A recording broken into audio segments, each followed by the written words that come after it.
If you have played Sekiro or Elden Ring, you know the drill. Press L3, drop your profile, and watch your aggro radius shrink. In Dark Souls 3, this would have fundamentally changed how we approached iconic areas like the Erithalian Dungeon or the High Wall. But the thing is, mechanics are nothing without map design. To make stealth actually work, you need specifically designed areas with low walls for line of sight breaks, high grass for concealment, and tunnels for flanking. Lothric did not just have those. It is a world of tight corridors and vertical drops. It lacks the same design philosophy as Sekiro, where levels are designed in a way that can benefit the player by using stealth. Due to this, From Software realized this early on and scrapped the crouch mechanic, but they did not delete the idea. Instead, they used Sekiro as a testing ground where the mechanic worked wonders. This eventually provided the mechanical base for their magnum opus, Elden Ring. Besides the crouching mechanic, there was one more physical movement that never made it past development: a dedicated overhead blocking animation. Apparently, From Software experimented with a specific stance where the players would raise their shield or weapon directly above their heads to brace an impact from above. You can actually still find remnants of this animation in the game's files, and it would have likely been a literal lifesaver during those infamous Dragon Bridge encounters where you were just sprinting through a hall of fire. In the final version, you are stuck with a standard frontal block that somehow absorbs vertical damage. But this scrapped animation suggests a much more tactical, directional approach to defense. It is possible that From Software originally intended for the environment to be even more hostile, forcing players to actively track overhead threats. Ultimately, the developers probably realized it was not essential enough to justify its own dedicated button or a unique stamina cost. Much like the crouch mechanic, this was likely deemed a nice-to-have rather than a need-to-have, and it was quickly shelved to keep the combat system lean and focused. Beyond the hidden movement and mechanical prototypes, Dark Souls 3 is also buried deep in nostalgic secrets that connected directly back to the very beginning of the series. When you first wake up in the Cemetery of Ash and approach the Broken Fountain, you pick up your Ashen Estus flask from a slumped nightly corpse. While the game doesn't explicitly name him, it is widely speculated and accepted by the community that this body is actually Oscar of Astora, the same knight who rescued you from your cell in the Undead Asylum back in the first game. Oscar was the man who gave you your very first Estus flask in Lothric. Here he is, cycles later, still catalyzing your journey by providing the flask you need to survive. Even in death, he manages to guide the chosen undead, or in this case, the Ashen One, for the last time. While we are on the subject of the early game, a lot of you might have had serious trouble with the tutorial boss, Ludic's Vendyr. That is completely normal. He's incredibly tough and fast compared to early bosses in the previous games. And that is not even mentioning the nightmare that is his second phase. But there is a secret to making this fight a total cakewalk. If you know where to look, before you even pull the coiled sword from his chest, you should walk over to the nearby ledge where a group of hollows is present. If you kill them and proceed to loot the area, you will find a stash of firebombs. These items are a hard counter to Gundyr's second phase. When he transforms, he becomes a pus of man, a specific enemy type consumed by the abyss that is extremely weak to fire. If you bombard him with those firebombs during the transition, it will actually cause him to stagger and flail in pain for a few seconds. This gives you a massive window for free hits. When you first arrive at Firelink Shrine in Dark Souls 3, the name immediately triggers a massive sense of nostalgia. But you have to realize that this is not the same physical location from the first game. We are talking about a gap of thousands of years. Over these eons, the world has quite literally begun to fold in on itself. The intro cinematic tells us that the lands of the Lords of Cinder are converging, which means that the kingdoms from different eras and continents are being pulled towards the flame, creating a chaotic, impossible landscape where places that should be miles apart are now stacked on top of each other.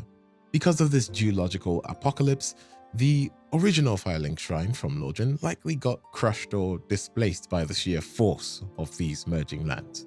This leads to a theory that the new Firelink Shrine we use as a hub was actually relocated or rebuilt in a safer, isolated pocket of reality to serve as a final staging ground for the Unkindled.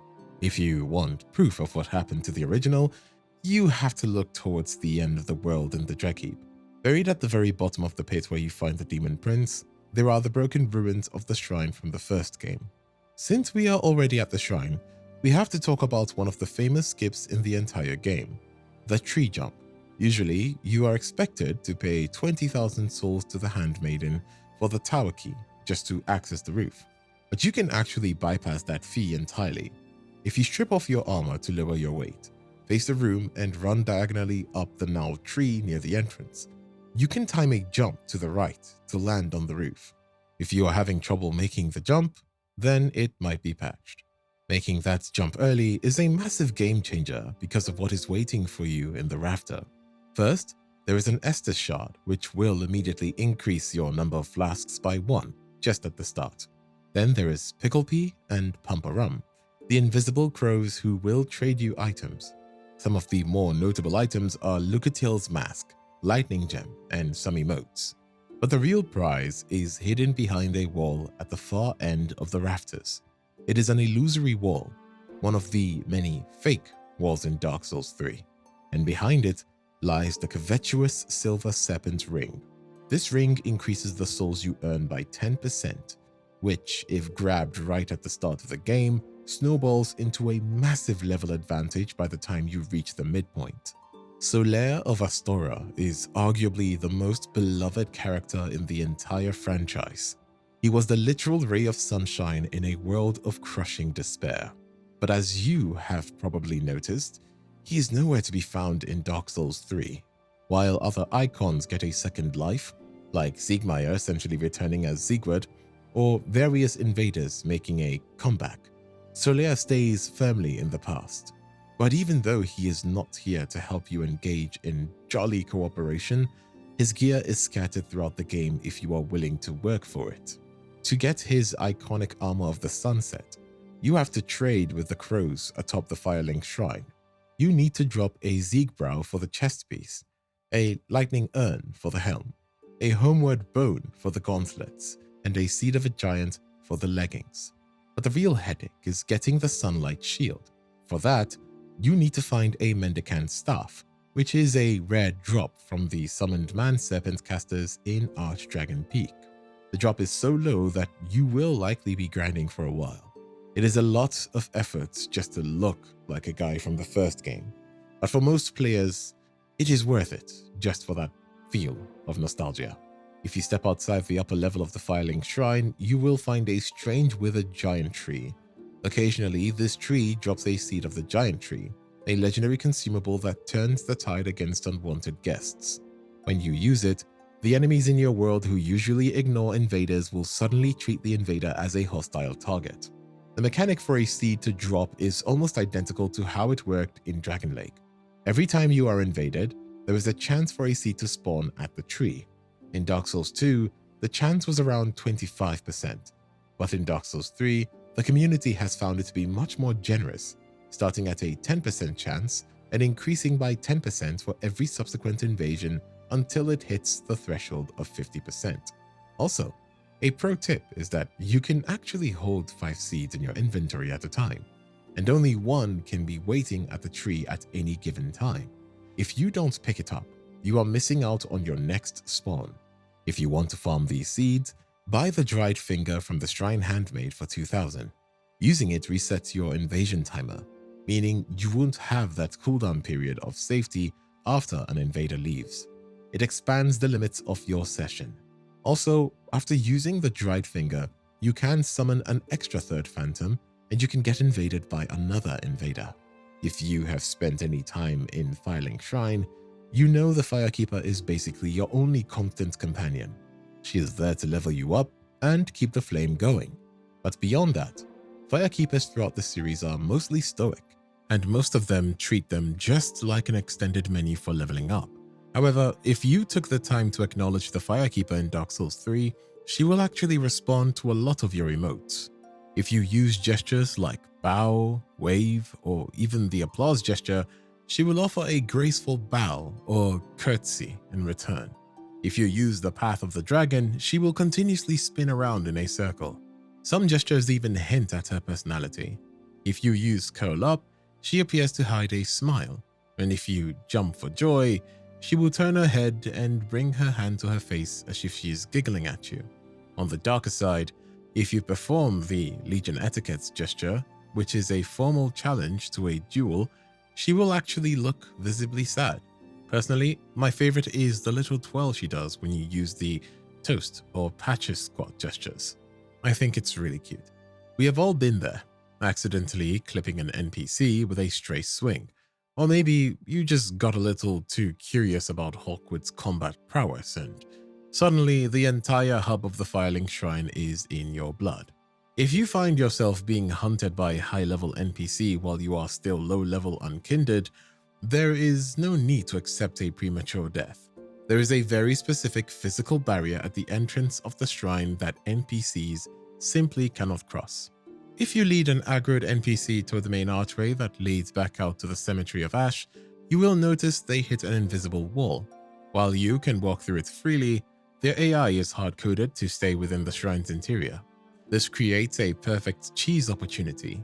You can stand just a few inches outside the doorway and safely chop at them, or pelt them with spells and arrows while they fruitlessly swing at the air in front of you. It is a cheap tactic, but in the world of Dark Souls, anything that helps is a survival tactic. In the previous games, going hollow was something you desperately tried to avoid. In Dark Souls 3, it is actually one of the smartest moves you can make. It all starts when you rescue a character named Yule on the bridge at the Undead Settlement. Once he's back at your shrine, he offers to draw out your true strength, which is just a fancy way of giving you a free level up. There is a catch though. Every time he levels you up, you receive a dark sigil in your inventory. From that point on, every time you die, you accumulate hollowing points. The more you hollow, the more your character starts to look like a piece of dried out beef jerky, and the darker your covenant symbol becomes. But while your character's skin is falling off, Yule is getting more and more excited. Every few deaths, you can head back to him for another free level until you have done it 5 times. At this point, Yule literally dies of excitement, and a new NPC named Yuria appears in his place. This kicks off what is arguably the best questline in the entire world, leading toward a completely different ending that changes the fate of the world. The only downside is the cosmetics here. If you have spent hours in the character creator making the perfect character, seeing them turn into a shriveled corpse is a bit of a tragedy. You can buy a purging stone from Yuria to temporarily look human again, or you can give the Firekeeper's soul to the Firekeeper to heal the dark sigils permanently. Going hollow in Dark Souls 3 is more than just a cosmetic change that turns your skin into beef jerky. It actually fundamentally alters how your character interacts with the world's lighting. One of the creepiest and most subtle details in the game is that when you are fully hollow, your character no longer casts a shadow or produces a reflection. This is a deliberate piece of environmental storytelling. In the lore of Dark Souls, shadows and reflections are often tied to the possession of a soul or humanity. By becoming a true hollow through Yule's questline and accumulating dark sigils, you are essentially leaking your humanity out until there is nothing left but an empty vessel. If you have explored the High Wall of Lothric, you have seen the countless pilgrims from Londor slumped over in death, all facing the castle. Among them is Yule, who oddly claims he failed to die as was ordained. But the real mystery is not why they are traveling to Lothric. It is what they are turning into. These pilgrims wear massive stone shells on their backs, which the cleric set implies are meant to act as lids to prevent darkness from leaking out. However, if you look closely at Yule or the hollows turning into trees around the castle, you can see branches and roots literally bursting through their shells. It seems these shells are acting as cocoons for a terrifying metamorphosis. The theory is that these pilgrims are actually germinating a seedbed of the abyss, specifically the pus of man inside their bodies. When a pilgrim finally reaches the peak of Lothric or undergoes their ordained death, they blossom and burst open into a butterfly. This is likely where the pilgrim butterflies come from. If you examine these grotesque flying creatures during the Dragon Slayer armor fight, you will see that they are composed of flesh, bones, and exposed rib cages that look strikingly similar to the tree hollows and pilgrims. They are the final mature form of the pus of man, and they have been controlling ancient armors to prevent you from ever reaching the flame. This ties back to the grander, darker scheme of the Sable Church and the primordial serpent, Kath. In the Japanese version of the game, Uria's dying words are translated as, "Kath, your dying wish was unfulfilled," implying that the serpent is dead, but his plan lives on. These pilgrims are essentially biological weapons traveling to Lothric to spread the darkness and ensure the Age of Fire finally ends. But these pilgrims are not mindless drones. They are driven by a strange, desperate faith. Take the stone-humped hag at the beginning of the Dreadheap. She's an old, cynical woman who has seen the great tide of human enterprise come to nothing as kingdoms merge at the world's end. She calls herself a stone-humped hag and warns you about the Ringed City, noting that the dark soul is better left well alone. Despite her cynicism, her death reveals the true motivation behind the pilgrimage. As she fades away, she mutters, "My time has come, has it? Well, maybe I'll get to see an angel." This suggests that the pilgrims are seeking a literal ascension. The theory is that they are germinating a seedbed of the abyss, specifically the pus of man inside their own bodies, believing it will blossom into an angelic form. We see this realized in the pilgrim butterflies that control Dragonslayer armor. It's possible that Kath has cruelly tricked these pilgrims. They endure the hateful existence of a hollow, carrying heavy shells to contain a darkness that they hope will eventually turn them into angels. In reality, they are just becoming host bodies for the abyss to manifest as butterflies or the terrifying angels found in the Dreadheap. Whether it's a true metamorphosis or a final abyssal lie, the pilgrims continue their march, driven by a faith that their cursed flesh will eventually sprout wings and rise above the ash. When you are exploring the high wall of Lothric, you will likely encounter the first mimic of the game hiding in the room beneath the dragon's perch. For a low-level player, this thing is a nightmare. It has a massive health pool and a grab attack that can end your run in seconds. However, there is a pacifist way to get its loot without ever swinging a sword. If you throw an undead hunter charm at the mimic, it won't aggro. Instead, it will yawn, stretch its long arms, and fall into a deep sleep, opening its mouth wide. While it is snoozing, you can simply walk up and loot the item inside, the incredibly powerful deep battle axe. Also, you can use a clever trick to farm for the symbol of avarice, which is to throw an undead hunter charm which will make the mimic fall asleep. Then you can check for the symbol of avarice. If it is not there, you can punch the mimic once, which will cause it to wake up and go to its normal state. Then throw another charm at it. You can do this until the mimic drops the symbol of avarice. Dark Souls 3 is widely accepted as the most refined entry in the series, but some of its best improvements are not just in boss fights and smooth gameplay. They are in the actual quality of life changes. Amongst them, the most important and useful change is the D-pad shortcuts that will save you so much time. If you're using a controller, you don't have to manually cycle through a zillion different items to get back to your Estus Flask. By simply holding down on the D-pad, the game will actually skip the queue and reset your selection to the very first item in your bar. This is a literal lifesaver when you are panic rolling away from a boss and realize you are currently hovering over a prism stone or binoculars instead of your Estus Flask.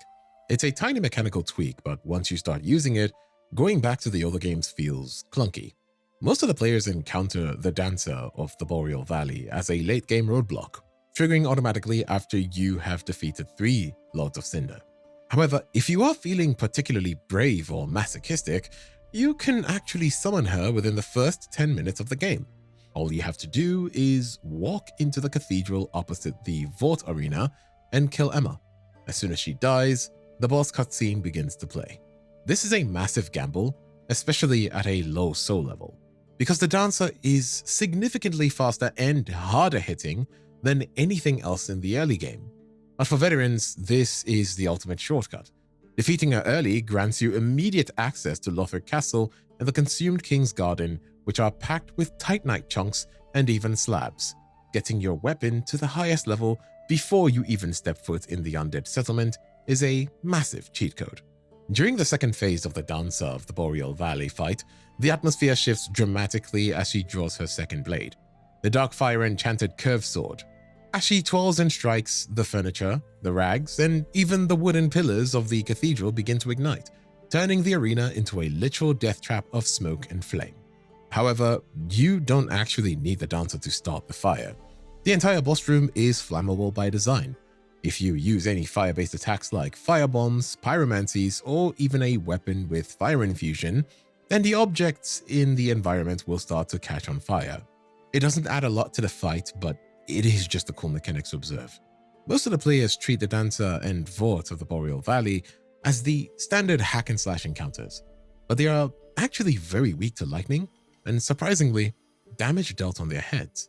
Both of these bosses have their heads lowered, and if you slash on their heads throughout the fight, then you can break their guard and open them up for a massive critical riposte. If that riposte happens to be the killing blow, both the bosses feature unique death animations. Dark Souls 3 has been out for a long time, and you might think the community has picked every single file clean, but don't underestimate the depth of what players can still discover. For years, the Dancer of the Boreal Valley was known for her eerie rhythmic breathing and haunting noise, but a Reddit user recently made a haunting discovery.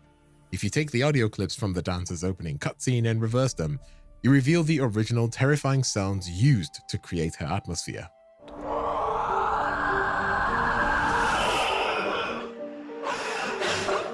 Instead of just abstract noise, the reversed audio reveals a high-pitched, distorted screaming that was slowed down and flipped to create her breathing effect. I think it is well-fitting to the lore as well, as she was once a princess of the Irithilian royalty and likely a descendant of Guinevere, who was forced into dancerhood and eventually transformed into a beast of Pontiff Sullivan. The fact that her literal screams of agony are hidden backwards is a testament to the level of detail From Software put into their environmental storytelling. Since we mentioned Pontiff, we have to talk about the man himself. You might have already defeated him a few times in your playthroughs, likely viewing him as a massive skill check or a roadblock, similar to how Ornstein and Smo were in the first game. But beyond being a tough boss, Pontiff Sullivan is arguably the most evil individual in the series' history. He is not a tragic hero like Astorius, nor is he a misguided lord like Gwyn. Sullivan is a cold, calculating usurper who is directly responsible for almost every catastrophe you encounter in Dark Souls 3. Let's pull back the veil, as there is a lot to talk about this guy. Sullivan was not born in the sunlight of Lothric or the majesty of Anor Londo. He was a humanoid creature born and raised in the painted world of Ariandel. While the painted world is traditionally a refuge for the forlorn, those who have lost everything and seek a quiet place to rot. But Sullivan felt none of their despair. He was too talented, too smart, and too ambitious for a world of canvas and snow. He mastered frost sorceries as a young man, but he viewed the painted world as a prison. He eventually abandoned his home by leaving his sorceries behind and to seek power in the real world. He arrived in Irithil, a city of gods, and despite having no divine blood, he used his wit to climb the social ladder. He even tricked Dark Sun Gwyndolin into favoring him by presenting a crude replica of a magical catalyst as a ritual spear. He played the part of the humble scholar while sharpening his knife in the dark. The turning point for Sullivan came when he unearthed the profaned capital beneath Irithil. There, he found the profaned flame. Unlike the first flame, which was fading and required constant sacrifice, the profaned flame was cold, everlasting, and contained the dark of humanity.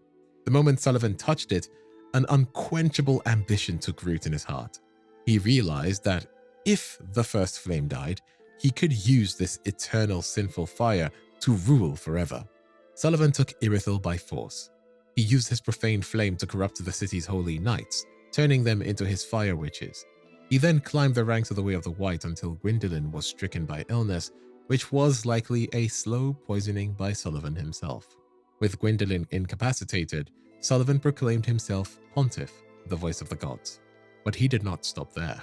To ensure no one could challenge him, he imprisoned Gwyndolin in the ruined cathedral of Anor Londo. He locked Yoshka in a tower which can only be accessed by a bridge that is invisible, keeping her hostage to ensure the Dark Moon Knights would not revolt. This is his most heinous act amongst the many. When the Lord of Cinder, Aldrich, marched on Irithil, Sullivan did not fight him to the death, but after a brief skirmish, he realized he could use Aldrich. He cleared the way to Anor Londo and handed over his former benefactor, Gwyndolin, to be devoured alive. Sullivan's cruelty extended even to his own elite warriors. He sent his Boreal Outrider Knights, including Dancer and Vort, into foreign knights as exiles. To ensure their loyalty, he gave them eye rings. These rings granted power, but acted as a psychological parasite. The knights would see visions of endless battle and slowly lose their minds, eventually fusing to their skin until they devolved into mindless, frantic beasts. He took the Dancer, who initially was a princess of the royal family, and forced her to become a dancer, twisting her into the elongated, sobbing horror you fight in the Lothric Cathedral. Sullivan's influence is everywhere. He's the reason the path to the First Flame is blocked. He's likely the one who convinced Prince Lothric to abandon his throne and let the fire fade. Having served as the prince's tutor, he created the horrific Irithyll dungeon, where he carried out experiments to turn humans into dragons, resulting in the wretches you see crawling in the walls.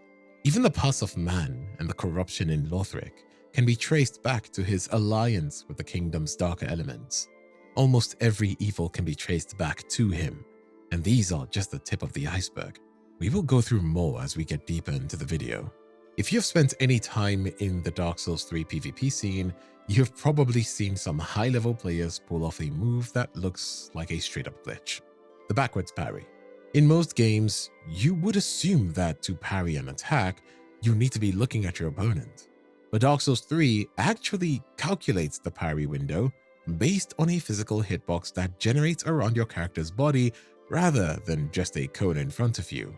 This means if you time it perfectly, you can actually parry an incoming strike even if your back is turned to an enemy. It is an incredibly stylish and disrespectful way to end a fight. Players often bait an opponent into thinking they are running away or are vulnerable, only to whip out a parry frame that catches the weapon behind them. It is one of those mechanics that separates the average player from a true parry god. Everyone knows that running and pressing R2 in your controller will cause a jumping attack, but most of the players treat this as a one-and-done move because of the long recovery animation. However, there is a hidden follow-up that is absolutely essential for hunting Titanite lizards.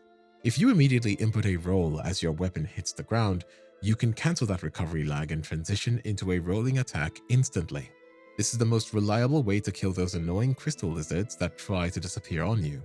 Often, you will chase them down and land that heavy R2 slam, which flips them onto their backs. But they usually start scuttling away before you can recover for a second swing. By using the roll attack, which you can perform after the running attack, you can stay glued to them and even land a second hit while they are still trying to run away, usually killing them before they even have a chance to fade out. The Untended Graves is an exact replica of the Firelink Shrine and Cemetery of Ash, which is said to be set in the future. While they existed outside each other, the game still treats them as the exact same physical location. If you die to Ludic Skundia at the very start of the game and leave a bloodstain, but then manage to fight your way through the Dancer, Osiris, and the illusory walls without dying again, you will find your bloodstain in Champion Gundir's arena. This works because the only thing that determines which version of the cemetery you are in is the loading trigger you pass through.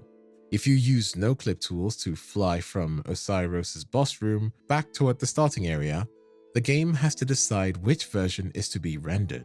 Usually, saving and quitting behind the illusory walls will firmly lock you into the Untended Graves version. Speaking of Osiris, we have to talk about him. He was once the proud king of Lothric. He was the ultimate symbol of the Firelink tradition. His royal guard's shield depicted a bird looking towards a crown, a symbol of the kingdom's obsession with producing a worthy champion to sustain the Age of Fire. To achieve this, he married the Queen of Lothric, who is widely speculated to be Guinevere, blending his royal bloodline with the literal blood of the gods. The elder prince, Lorien, was raised as a peerless knight. Lorien single-handedly defeated the demon prince. That battle scorched his greatsword with the chaos flame and stained his brass armor with a charred flint. Despite his prowess, he chose to share his younger brother's curse, rendering him mute and crippled, but eternally bound to his side. Lothric, the younger prince, named after the kingdom itself, was the last hope born sickly and frail. He never even grew out of his baby clothes. Despite the massive propaganda Osiris built around him, including statues depicting him as a hero, Lothric rejected his destiny. Influenced by his secret mentor Aldia, he realized the futility of the cycle and chose to simply watch the fire fade from his bedchambers. When it became clear Lothric would not link the fire, Osiris snapped. He turned to the cursed knowledge of the Grand Archives, walking the same path as Big Hat Logan and Seath the Scaleless. He became convinced that only a dragon would have the strength to be a true champion. His obsession led to a grotesque transformation. He successfully turned himself into a scaleless, distorted dragon hybrid, even mastering Seath's white dragon breath. In his madness, he fathered a third child, Ocelot, who he believed was the child of dragons.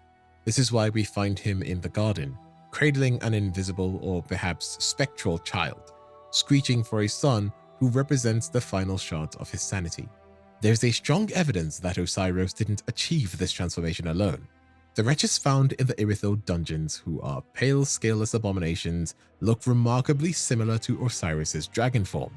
Sullivan likely encouraged the king's madness to further stabilize the fire-linking tradition, making it easier for his own Age of the Deep to take root.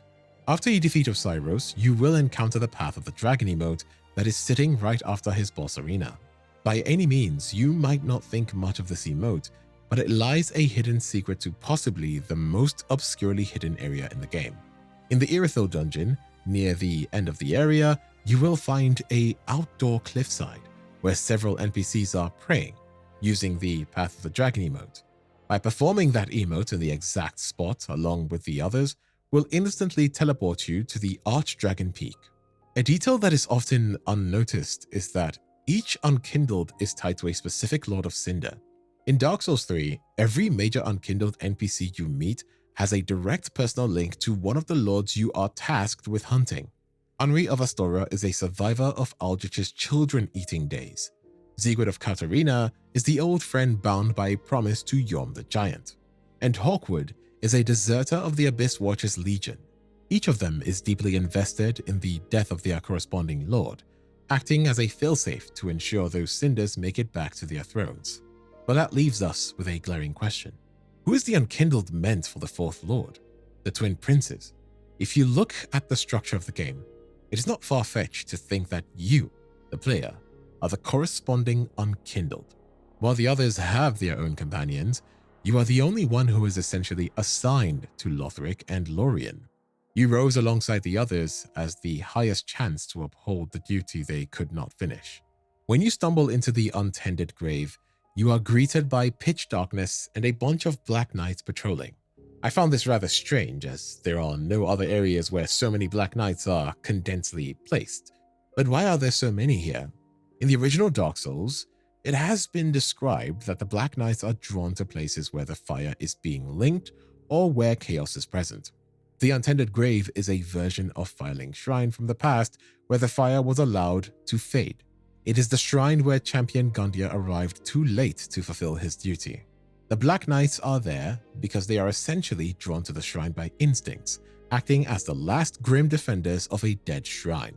Speaking of Black Knights, I think it is very easy to assume that everyone might as well be wondering the reason why they are black. They are not just knights who are adorned in black to look intimidating or cool, but there is a reason why their armor is charred in black. Originally, these warriors were Silver Knights, the elite guard of Lord Gwyn in Anor Londo. When the ancient war against the dragons ended, Gwyn faced a new threat, which was the birth of chaos from the Witch of Izalith. The chaos was spread rapidly, and due to the fear of these creatures reaching the upper levels, he led his knights to Lost Izalith to battle the demons, and it was here that their silver armor was first charred in black due to the intense demonic flames. However, the most significant transformation happened at the Kiln of the First Flame. When Gwyn finally threw himself into the fire to prolong the Age of Light, the resulting eruption of energy was so powerful it did not just kill the knights who accompanied him. It scorched their armor to a permanent suit black and reduced their physical bodies to ash.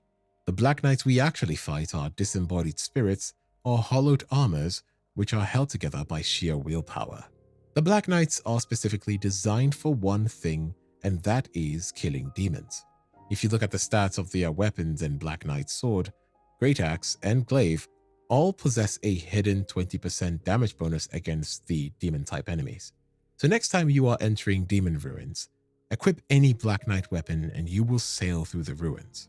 There is a massive debate in the community about the two versions of the Firelink Shrine, the light hub we call home and the dark version found in the untended graves. A major question is whether they exist in the same timeline or if one is a memory of the past. Well, there is a hidden interaction with the Shrine Handmaid that practically confirms the Dark Shrine is actually the past. Usually, when you first meet the Handmaid in your Light Firelink Shrine, she gives you a standard greeting. However, if you skip talking to her entirely, kill the dancer early, and make your way to the untended graves to speak with the Dark Handmaiden first, something incredible happens. When you finally return to the Light Firelink Shrine and speak to our Handmaiden for the first time, she will have a moment of genuine shock as she says, Oh, thou art... Oh no, it isn't anything, Ashen One. She clearly recognizes you from your meeting in the past, but catches herself before she breaks flow of time. It is a tiny, easily missed detail that lends massive credit to the theory that the Dark Shrine is in the past. The Shrine Handmaid is one of the most mysterious figures in Firelink, and if you have ever tried to kill her, you know she is remarkably resilient. She claims she is undead and bound by the Shrine's curse, making her essentially immortal. Killing her in our hub is not only pointless since she responds instantly, but it is also a massive mistake. With every death, she hikes up her prices as a form of petty revenge, and your earnings from selling items to her will plummet. The only way to get back in her good graces is to find a statue of Velka and pay a hefty soul fee to absolve your sins. However, things get much more interesting when you look at her counterpart in the untended graves. Unlike our version, the Dark Handmaiden can be permanently killed, and she drops a very specific item, the Priestess Ring. While you can eventually buy this ring from her in the main hub, killing her in the past is the only way to get it as a drop, strongly suggesting it is a personal belonging she held onto for centuries. The description of the ring reads, "A ring engraved with a portrait of the High Priestess. In Lothric, the High Priestess has long been considered one of the 3 pillars of the king's rule. The High Priestess also served as the prince's wet nurse." This leads to a fascinating lore suggestion. The Shrine Handmaid may have once been the High Priestess and the wet nurse to the twin princes. If you look closely at the engraving on the ring, it depicts an elderly woman who bears a striking resemblance to the Handmaiden herself. In the kingdom of Lothric, the priestess was in a position of immense power, one of the 3 pillars, alongside the knights and the scholars. As the wet nurse, she would have been the one who literally raised Prince Lothric and Prince Lorien. This would explain why she is so knowledgeable about the Lords of Cinder and why she remains at the shrine even as the world literally falls apart. She's not just a random vendor. She's a high-ranking official of the Old Kingdom who was likely killed and tasked with guiding the Unkindled once the princes refused their duty. By keeping the ring close to her, she carries a literal piece of her former identity, a reminder of the time before the fire faded and she was reduced to a humble handmaid. One of the most heart-wrenching secrets in Dark Souls 3 is hidden inside a common consumable, which is the budding green blossom. Normally, this is just a stamina recovery item, but if you progress the Cirrus of the Sunless questline to the point where she asks you for help to kill her grandfather, Holy Knight Hodrick, the handmaid starts selling a very special version for just 10 souls. Unlike every other item in the game, this specific blossom has a unique sentence added to its description. "Goodbye, dear grandmother. I will visit grandfather in the Pit of Hollows." If you look at the item's icon, these flowers are actually tied together with a small bit of string, like a funeral bouquet. This leads to the startling theory that the Shrine Handmaid is actually Cirrus's grandmother. This connection is reinforced earlier in the game when you give the handmaid the Dream Chaser's ashes found in Farron Keep. Her reaction is strangely personal and biting. She asks where you found them, and when you tell her, she scoffs. "Ashen One, what woeful umbral ash is this? This barren dust, stuff of a fool, won't yield aught. Where didst thou happen upon the stuff? Tell me for the sport." And when telling her where you got it from, "Oh yes, I see. Clinging to lofty dreams in this dying world. must come from one most foolish indeed. Wouldst thou not agree? While she sounds cynical, many players believe this is a mask for her grief. Cirrus is the granddaughter of Lothric, and the handmaiden's reaction to the ashes, which belonged to a watcher of Farron, suggests she knew the family well. Whether she is literally Cirrus's grandmother, or as her accumulating nature suggests, she simply stripped this bouquet from a grave outside the shrine. It links the Vendyr to the tragic lineage of the Sunless Realm. Speaking of Lothric, a lot of people have no idea how to actually reach him and join his covenant. Even though he invades you right at the start of the game, joining the Mound Makers is one of the most easily missed secrets in the Undead settlement because of a very specific interaction. To find them, you need to head to the burning tree with the worshipping hollows. Turn right and cross the bridge. Instead of going into the building, head around the right side and smash through some barrels to find a hidden ladder. Once you're on the rooftops, drop down behind the large cage carrier, an enemy also known as the Saw Runner. As long as you have not killed curse-rotted Greatwood yet, he is actually non-hostile. Go to the enemy and climb into the cage on his back. A cinematic will trigger where he carries you down to the pit of the hollows. From there, you can just crawl out and talk to Lothric, who will give you the Covenant item. In the Undead settlement, just past the ladder we climbed earlier to get the Mound Makers, there is an NPC who is a friendly undead conglomerate, sitting near some barrels. He's non-hostile and instead mutters a creepy sing-song rhyme that most players ignore. The rhyme goes, "Another Nana disappeared. Sir Granton carries a cage. He ever has his cage. And Nana's never coming back. So come into the cage and become Nana's shade." If you're wondering what he's on about, this is actually From Software's idea of a hint. The rhyme is a direct instruction on how to find the Pit of Hollows. The grandson he is talking about is probably the massive Saw Runner, as he refers to grandson carries a cage. The Nana is likely a reference to a grandmother figure, perhaps linking back to Handmaiden and Cirrus's lore, and by becoming Nana's shade. He's telling you to climb into the cage to be transported to Lothric. It is an incredibly cryptic way to explain a hidden mechanic, but it perfectly fits the theme of the Mound Makers as a covenant of mad hollows who find family and purpose in a literal pit of bones. In the Firelink Shrine, have you ever approached the Firekeeper only to have her physically turn her head away from you as you get close? It is a specific reaction that many players believe is triggered by association with the Hollows of Lothric. Specifically, this behavior is most consistent when you are wearing the untrue Dark Ring or the untrue White Ring, two items sold by Yuria that allow you to maintain a human appearance even while fully hollow.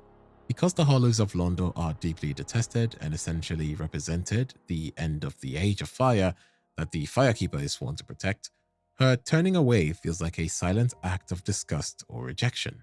It is as if she can sense the true face of mankind beneath the ring's illusion and can't bear to look at the one destined to usurp her flame. Early in the game, when you reach the Undead settlement, you will encounter a massive giant perched atop a tower who rains down giant arrows on anyone, whether it is a friend or a foe, moving through the graveyard below. Usually, players have to dodge for their lives and climb the tower and make peace with him by offering a token of friendship. However, you can bypass this danger entirely from the very second you start the game. If you choose the young white branch as your burial gift during character creation, the giant will recognize you as a friend immediately. You don't have to climb the tower or talk to him. He simply won't fire at you. Even more helpful, he will still fire at the enemies in the area, effectively acting as your personal long-range sniper while you safely loot the graveyard. This becomes a perfect early game farming spot. You can essentially stand back and watch as he obliterates a group of enemies for you, allowing you to vacuum up the souls and loot with zero risk. There is a massive completely hidden area in the Undead settlement that many players miss because it requires a bit of elevator trickery. When you first meet Siegward of Katarina at the large church tower, you will notice the lift only goes down to the Outrider Knight. To reach the secret area, you have to step on the lift to trigger it, then quickly hop off so it goes down without you. A second lift will then descend from above. Ride this one up, but listen closely through the ascent. you will hear Sigurd's signature. If you hop off onto a wooden ledge during the ride, you will find a secret balcony where Sigurd is sitting. Much like his predecessor Siegmeyer, he is in a pickle trying to figure out how to handle the fiery beast below. But unlike Siegmeyer, who often stays back, Sigurd will heroically leap down to help you the moment you engage the fire demon. Defeating this demon is incredibly rewarding. You will receive 5,000 souls and a fire gem. Afterward, talk to Sigurd to receive a Siegbrow and the toast gesture. If you wait for him to nap, you will even get the sleep gesture. But the loot does not stop there. If you explore the buildings past the demon arena, you can find the Northern Set, Flynn's Ring, and the Mirror Set. Most importantly, if you head to the roof of the far building and drop onto a stone tower, you will find the Chloranthy Ring, one of the most essential rings in the game that greatly boosts stamina regeneration. This secret lift hack turns the encounter into one of the most profitable stops in the entire undead settlement. While I did mention making peace with the giant archer by using the young white branch burial gift, a lot of the players get confused about how to actually find him. He is much closer than you think. While you are using that double elevator in the tower where you meet Sigurd, instead of rolling off early to the fire demon, just ride the lift all the way to the top. Once the elevator stops at the peak, you will find yourself on a high balcony with a single massive giant. Surprisingly, he is not immediately hostile. If you talk to him, you can select the option to make peace, and he will give you a young white branch of his own. This acts as a passport as long as you have that specific branch in your inventory. He will recognize you as a friend and stop shooting at you in the various graveyards throughout the game. An interesting detail is that this giant is actually a callback to the Hawkeye Goth from the first Dark Souls DLC. Both are giants, both are master archers, and both seem to have a strange, quiet affinity for the tiny humans who show them respect. Here is a technical secret that proves just how much work goes on behind the scenes to make Dark Souls 3 feel seamless. When you are looking at the giant archer from the graveyard below or watching his massive arrows rain down, you are not actually looking at the same NPC you talked to at the top of the tower. There are actually two versions of the giant that swap out depending on your distance. When you are far away, like in the Undead Settlement or the Cathedral of the Deep, the game spawns a low details version of the giant. This version is essentially an animated prop, designed to save processing power while still showing him perform his archery animations. However, the moment you step onto the elevator and reach the top of the tower, the game swaps that model for a high-fidelity NPC version that has full collision, dialogue, and interactive triggers. You will likely encounter Cornyx of the Great Swamp early in your journey through the Undead Settlement. If you rescue him from his cage, he returns to Firelink Shrine to teach you the ways of the pyromancy, but there is a hidden missable event involving his apprentice that most players completely overlook. When you reach the Smoldering Lake to face the old Demon King, you can find a summon sign for an NPC phantom called Swamp Cuculus right outside the boss fog. If you manage to defeat the ancient demon while keeping Cuculus alive, something changes back in the Undead Settlement. If you return to the exact cage where you first found Cornyx, you will find a new corpse there. It holds Cornyx's set and the Spotted Whip, a weapon that inflicts poison. This reveals a subtle piece of environmental storytelling. Cuculus was Cornyx's apprentice, traveling to the ruins of Izalith to witness the end of the last vestige of the Chaos Flame. If she survives the battle, it is implied that she eventually succumbed to her wounds or the elements at the very place her master was imprisoned, leaving her gear behind for you to find. Speaking of summons, did you know that some of them are actually the only way to unlock specific emotes in Dark Souls 3? Your social repertoire in the game is often tied to who you call for help. For starters, if Night Slayer Surig kills you, you get my thanks emote. It was so funny when I got absolutely wrecked in my first playthrough, and then suddenly this guy kneels down, spreads his arms, and does the emote. It was like he was mocking me by saying, "Get good." Besides Surig, there are other NPCs as well.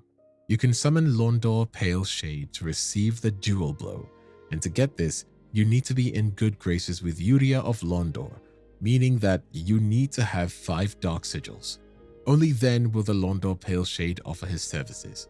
You can find his summon sign near the Farron Keep bonfire for the Abyss Watchers, and also he is summonable for the Pontiff Sullivan boss fight just outside the boss arena. You can also summon Black Hand Gothard for both Abyss Watchers and Pontiff fight to get the Buy My Sword gesture. And lastly, the most difficult gesture to obtain is from Yellowfinger Hazel, which is the proper bow. This requires a very specific series of steps. Firstly, you must extinguish the 3 braziers in Farron Keep. Then, you must travel to the Cathedral of the Deep and offer at least 1 pale tongue to Rosaria. And lastly, you must have the Abyss Watchers still alive. Her white phantom sign will appear right next to the tower near the Keep Ruins bonfire. It is widely accepted that the Farron Keep is what remains of the Darkroot's garden after ages of rot. But if Farron is the garden, then it stands to reason that the lands surrounding it are also fragments of the past, especially the Road of Sacrifices. When you put Dark Souls 1 and Dark Souls 3 side by side, the Road of Sacrifice starts to look less like a new area and more like what remains of Darkroot's Basin. Some of the locations draw a close call, as you see it in the way their paths hug the cliffside and drop off into the dark, impenetrable canopy below, mirroring the perilous trek down to the Hydra in the first game. The most compelling evidence is hidden in the caves. On the Road of Sacrifices, there is a specific cave that houses the Braille Divine Tomb of Karim. If you look at its position and structure, it is almost a perfect double for the cave in the Darkroot's Basin that acted as a shortcut to the Valley of the Drakes in the original Dark Souls. These visual cues suggest that the physical bones of Lodrin are still here, buried just beneath the surface of Lothric.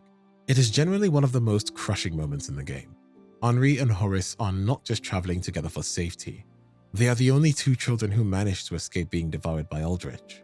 They are each other's entire world, bound by a trauma that no one else in Lothric can understand.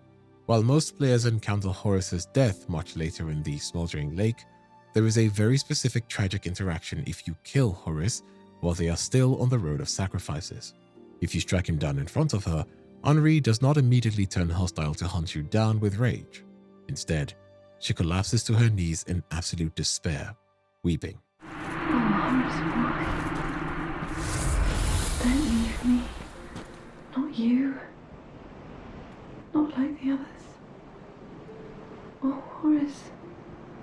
Horace. This dialogue highlights that Horace was the last thing keeping Henri grounded. The others refer to the other children who sacrificed to Aldrich. And with Horace gone, she's truly the last survivor of a dead era. What makes it even sadder is that Horace is actually mute, having lost his tongue to Rosaria's fingers, so he can't even offer her words of comfort or explanation as he dies. This ends Henri's questline prematurely and prevents you from ever reaching the Usurpation of Fire ending.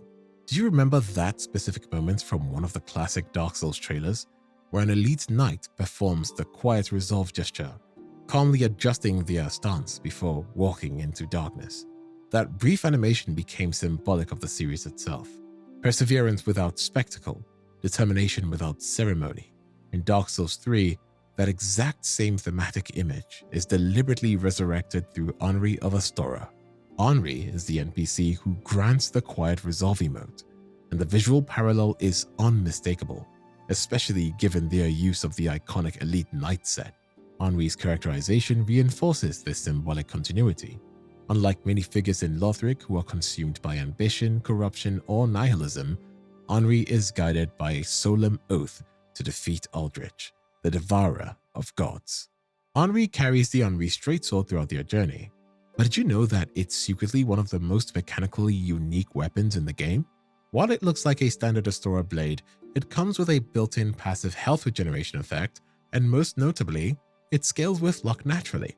According to the item description, Straightsword Henri of Astora. This weapon is a rare specimen of Astora's high-quality craftsmanship. It is precious to Henri and has a mysterious power that allows it to scale with the wielder's luck. Unlike other weapons that require a hollow infusion to gain luck scaling, Henri's Straightsword has it hard-coded into its DNA. This makes it the crown jewel for luck builds, as it hits incredibly high damage numbers while allowing you to stay healthy. There are 2 primary ways you get your hand on this blade, both tied to Henri's fate. help Henri defeat Lothric in their world. Afterward, speak to Ludleth of Corland at Firling, and he will give you the sword. If Ludleth dies before you talk to him, the sword becomes unobtainable for that run. Or, if you follow Yuria of Londor's questline, you find the sword resting on Henri's body in Gwyn's honorary tomb in Irithyll after completing the marriage ritual. Speaking of infusion, the simple infusion has a hidden benefit that most players dismiss because the numbers look tiny on paper. It scales your weapon damage with intelligence, but its real power lies in its passive effect. It restores focus points at a rate of about 1 point every 4 seconds. Now that sounds horrible if you are a sorcerer trying to spam crystal soul spears, but it is actually amazing for physical builds and specific weapon arts. In Dark Souls 3, there are some weapons that can trigger their weapon art by just having one focus point. Take the Sunlight Straight Sword for example. Its weapon art is the Oath of Sunlight, a buff which is incredibly powerful, but if you have 0 FP, you can't cast it. However, with a simple infused shield on your back, you will regenerate that single necessary FP in just a few seconds. This essentially gives you infinite uses of your weapon arts throughout a level without ever touching an Ashen Estus Flask. If you are using a weapon that benefits greatly from its special move, then you can throw in this infusion provided the weapon is infusible. Or you can also equip a shield on the offhand with the infusion and then two-hand the weapon. This will still cause the FP regeneration effect from the shield, while you can still use your special weapon that isn't infusible. Have you ever noticed that some items in the world seem to shine differently than others? This is not just your eyes playing tricks on you or a result of the local lighting. In Dark Souls 3, the visual intensity of an item drop's glow is a direct indicator of its rarity and significance. Standard items like a fading soul, a basic Titanite shard, or a piece of common moss have a dim, steady white glow. However, more significant items such as a large soul of a wary warrior, a Titanite slab, or a unique quest item like the Dream Chaser's ashes emit a much brighter, more radiant light that pulses with more energy. This subtle visual cue allows you to gauge from a distance whether it is worth risking a dangerous jump or a swarm of enemies to grab a piece of loot. If you see a corpse glowing like a miniature sun in the distance, you know you are looking at something that could potentially change your build or progress a quest line. In the Road of Sacrifice, you will encounter the giant crabs. They are notoriously annoying enemies with massive health pools, high aggression, and a grab attack. Most players just resort to hitting the crab and getting it over with, but the crabs are actually more vulnerable than they appear to be. It might sound insane given their size, but you can actually parry a giant crab. If you time it correctly against their big overhead claw slam, you can deflect the blow just like any sword attack from a hollow. This puts the crab into a staggered state, opening them up for a massive critical riposte right in their face. If you are not confident with your parry timings, you can use the environment against them. On the Road of Sacrifice, there is a specific giant crab positioned right near a cliffside. If you run around the ledge above, you can perform a plunging attack. A successful plunge attack will stun the crab, allowing you to riposte it for massive damage. Another tip if you just don't want to deal with them: if you manage to get your crab into deep water, they can actually submerge to escape by burrowing beneath. Since we're navigating the Road of Sacrifices, let's talk about the item that shares its name, the Ring of Sacrifice. Most players know the basic utility. If you're wearing it and you die, you don't lose your souls, but the ring breaks. However, there is a hidden second chance mechanic that is arguably its most valuable feature. If you've already died and left a massive bloodstain full of souls on the ground, the pressure to get back to it is immense. If you die a second time before touching that bloodstain, those souls are gone forever, unless you put on a Ring of Sacrifice for the run back. If you die while wearing the ring before you reach your previous bloodstain, you will break the ring, but you will not leave a new bloodstain. The original bloodstain will remain exactly where it should be. Just outside the ladder leading down into the swamp of the Farron Keep, you will encounter two formidable NPCs known as Exile Watchdogs. These two warriors are a major obstacle for many players because they guard the entrance to the forest and the path toward the Abyss Watchers. They are heavily armored and hit like absolute trucks. One wields the Exile Greatsword with massive sweeping strikes, while the others use the Great Club to crush anyone who gets too close. Lore-wise, they are protectors of the forest, likely remnants of the many travelers who sought to join the Undead Legion, or simply those tasked with keeping the rot of the swamp from spreading further. While they are intended to be a difficult mini-boss style encounter, there is a legendary and somewhat hilarious way to cheese them using the environment. If you draw their attention and then climb back up the long ladder you use to descend, the Exile Watchdogs will often try to follow you. Because their AI isn't quite programmed for complex vertical navigation, they frequently walk straight into the open ladder pit or try to plunge attack you from the top, only to fall to their deaths at the bottom of the shaft. While the crude rotted Greatwood is a massive visually striking encounter in the undead settlement, many players are surprised to learn that this boss is actually entirely optional. You can technically bypass the courtyard where it resides and head straight for the Road of Sacrifices. This overgrown monstrosity comes with a significant trade-off because it holds the key to one of the most important mechanics in the game. The real reason to take down the Greatwood is not just for the souls or for the satisfaction of popping those gross pustules. It is for the transposing kiln it drops upon death. Without this kiln, you have no way to extract the power within the boss souls you collect throughout your journey. You must bring this item to Ludleth of Corland at Filing Shrine to unlock the ability to trade those unique souls for legendary weapons, rings, and spells.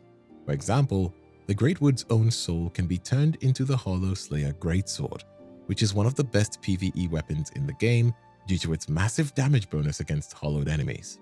If you're a first-time player, it's almost always worth the headache of the floor-breaking second phase just to ensure you can actually use the rewards from the harder bosses waiting for you later in Lothric. Speaking of Ludleth of Corland, you might be wondering where he is.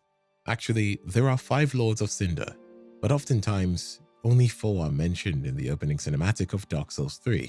They are Yom the Giant, Farron Keep's Undead Legion the Abyss Walkers, Aldrich, Saint of the Deep, and finally Prince Lothric. But there is one more Lord of Cinder, which is Ludleth of Corland. You have never seen him because he's so small and unassuming compared to the massive empty thrones that surround him. He sits quietly on his throne in Filing Shrine, often ignored by players as they rush toward the Firekeeper. But this tiny man is the only Lord of Cinder who didn't run away. He chose to link the first flame long ago, and when the bell rang to wake the Lords, he was the only one with enough will to return and offer himself as fuel once again. Ludleth of Corland is a far more complex and darker character than his fragile frame suggests. He hails from Corland, a land infamous for the transposition arts, a forbidden process of extracting and coalescing the essence of a soul to transfer its true power. While this art granted powers once thought unattainable, it left a foul stain upon Corland's honor, marking Ludleth as a master of a craft that many viewed with disgust. Despite this, he offered his services as a transposer, provided he had the right tools, like the transposing kiln you retrieve from the Greatwood. His rise to lordship was born out of a desperate attempt to stop the end of the world. Long ago, the first Firekeeper of Lothric had a terrifying vision of an age of darkness, where the first flame was extinguished. To repel this vision and keep the Age of Fire alive, Ludleth willed himself to become a Lord of Cinder. In the original Japanese text, he refers to himself as a pygmy, suggesting that despite his lack of divine blood or massive stature, he mustered the sheer strength of soul necessary to become a champion. He took immense pride in his sacrifice, believing that while he was small in life, he would be celebrated as a true lord in death. Even though he took pride in his actions, Ludleth is a man haunted by his past. When he is exhumed from his grave alongside the other lords, he is the only one who doesn't flee, yet he carries a deep sense of remorse. If you listen to him while he dreams, he begs for forgiveness, likely for the soul-flaying he endured or the cycle of suffering he helped perpetuate. He remains on his throne, a master of stained art and a witness to the blinding of generations, waiting for you to bring the ashes of the other lords so he can finally burn one last time. Speaking of the Lords of Cinder, you might be wondering what exactly they are and how they differ from the legendary lords we encountered in the first Dark Souls. In the original game, the lords were beings of immense power who found the great souls within the first flame Gwyn Nito, the witch Izalith, and the furtive pygmy. They were the architects of the Age of Fire, possessing raw divine power from the very start. However, a Lord of Cinder in Dark Souls 3 is something different entirely. It is a title earned through sacrifice rather than inherited through discovery. A Lord of Cinder is anyone, whether a giant, cleric, or diminutive ruler like Ludleth, who was strong enough to link the first flame and endure the process long enough to be reduced to living ash. The distinction lies in the cycle's progression. In the first game, you were the chosen undead attempting to succeed Gwyn, the original Lord of Cinder. By the era of Dark Souls 3, countless individuals have linked the fire repeatedly, transforming the act into a ritualized and almost procedural necessity. The Lords of Cinder you pursue are not deities in the classical sense. They are former champions who have already sacrificed themselves to the flame once before. They are summoned from their graves because the appointed prince abandoned his obligation, and the world has grown so desperate for fuel that it exhumes its prior saviors to demand the same sacrifice again. This is why the Lords of Dark Souls 3 carry an air of exhaustion and tragedy. When you confront the Abyss Watchers or Yom the Giant, you are confronting the scorched remains of individuals who already fulfilled their duty to preserve the world and have little desire to repeat it. While the Lords of the first game were defined by their claim to the original fire, the Lords of Cinder are defined by the residue of what they have left to offer. In the Cathedral of the Deep, you will encounter some of the most unsettling enemies in the game, the Corpse Grubs. These are hollows infested with writhing blood-red maggots that can inflict a unique and terrifying status effect. If one of these creatures hits you, or if you stand too close to the maggot men for too long, the parasites will latch onto your body. You can see them visibly crawling over your character, and they cause continuous blood loss buildup that repeatedly triggers the bleed status until you either die or the effect expires. Most players respond by frantically drinking Estus or using blood-red moss clumps to counteract the bleeding. But there is a far simpler and more thematic solution.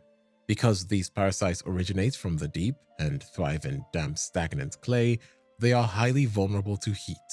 If you equip and draw a torch, the maggots will immediately fall from your body and perish. You do not need to swing the torch. Merely holding an open flame is sufficient to burn them away. While exploring the ruins leading up to the Crystal Sage in the Road of Sacrifices, you might stumble upon Orbeck of Vinheim, tucked away in a quiet, book-filled room on the second floor. Orbeck is a master of sorcery from the prestigious Dragon School, but he is notoriously selective about his students. Unlike many other NPCs who are simply grateful for the company of an Enkindled, Orbeck values intellect above all else. If you approach him with an intelligence stat lower than 10, he will refuse to relocate to Firelink Shrine, and he will dismiss you outright with a polite but firm rejection. He has no interest in spending his limited time on someone who lacks the mental aptitude required to understand the principle and structure of sorcery. While you attempt to speak with him without meeting his intellectual threshold, he ends the conversation by stating, "You'd better not. Sorcery is not for everyone, and should never be forced. You have your own methods. Sorcery need not be one of them. Don't let it bother you. Be on your way then. You're unkindled. Shouldn't you get back to your duty?" He effectively advises you to return to swinging a blade or relying on whatever other methods you possess, implying that your obligation to link the fire is more suited to your capabilities than the study of sorcery. This interaction makes Orbeck one of the few NPCs whose questline is explicitly gated by character statistics. If you want access to his instruction, you must either relocate your abilities through Rosaria or increase your intelligence until it reaches double digits. Only then will he acknowledge you as a suitable apprentice, allowing you to present scrolls discovered throughout the world and gradually treating you as a legitimate scholar of the arcane arts. During the second phase of the Crystal Sage boss fight, He begins to teleport and summon multiple clones of himself to overwhelm you with a barrage of soul spears and homing crystal soul masses. For many players, this phase feels chaotic, as being struck by several spells at once can cause instant death. However, there is a clear visual indicator that helps distinguish the real threat from the illusions. The true Crystal Sage always casts spells that are deep purple, while the clones cast spells that are bright blue. This color distinction allows you to filter out the distractions and concentrate your attacks on the only targets that affects the boss's health bar. Despite his command of advanced sorcery, the Crystal Sage possesses a significant weakness: low physical durability and a high susceptibility to stagger. If you close the distance quickly, you can often interrupt his casting animations and even chain stagger him, limiting his ability to retaliate or initiate another teleport.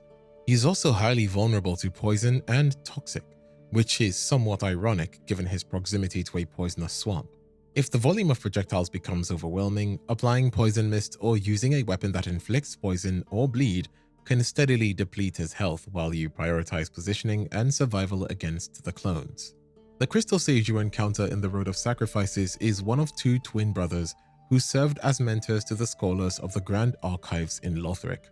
These twins were considered successors to the legendary Big Hat Logan from the first Dark Souls, which explains their oversized headwear that conceals their faces and symbolizes their devotion to advanced sorcery.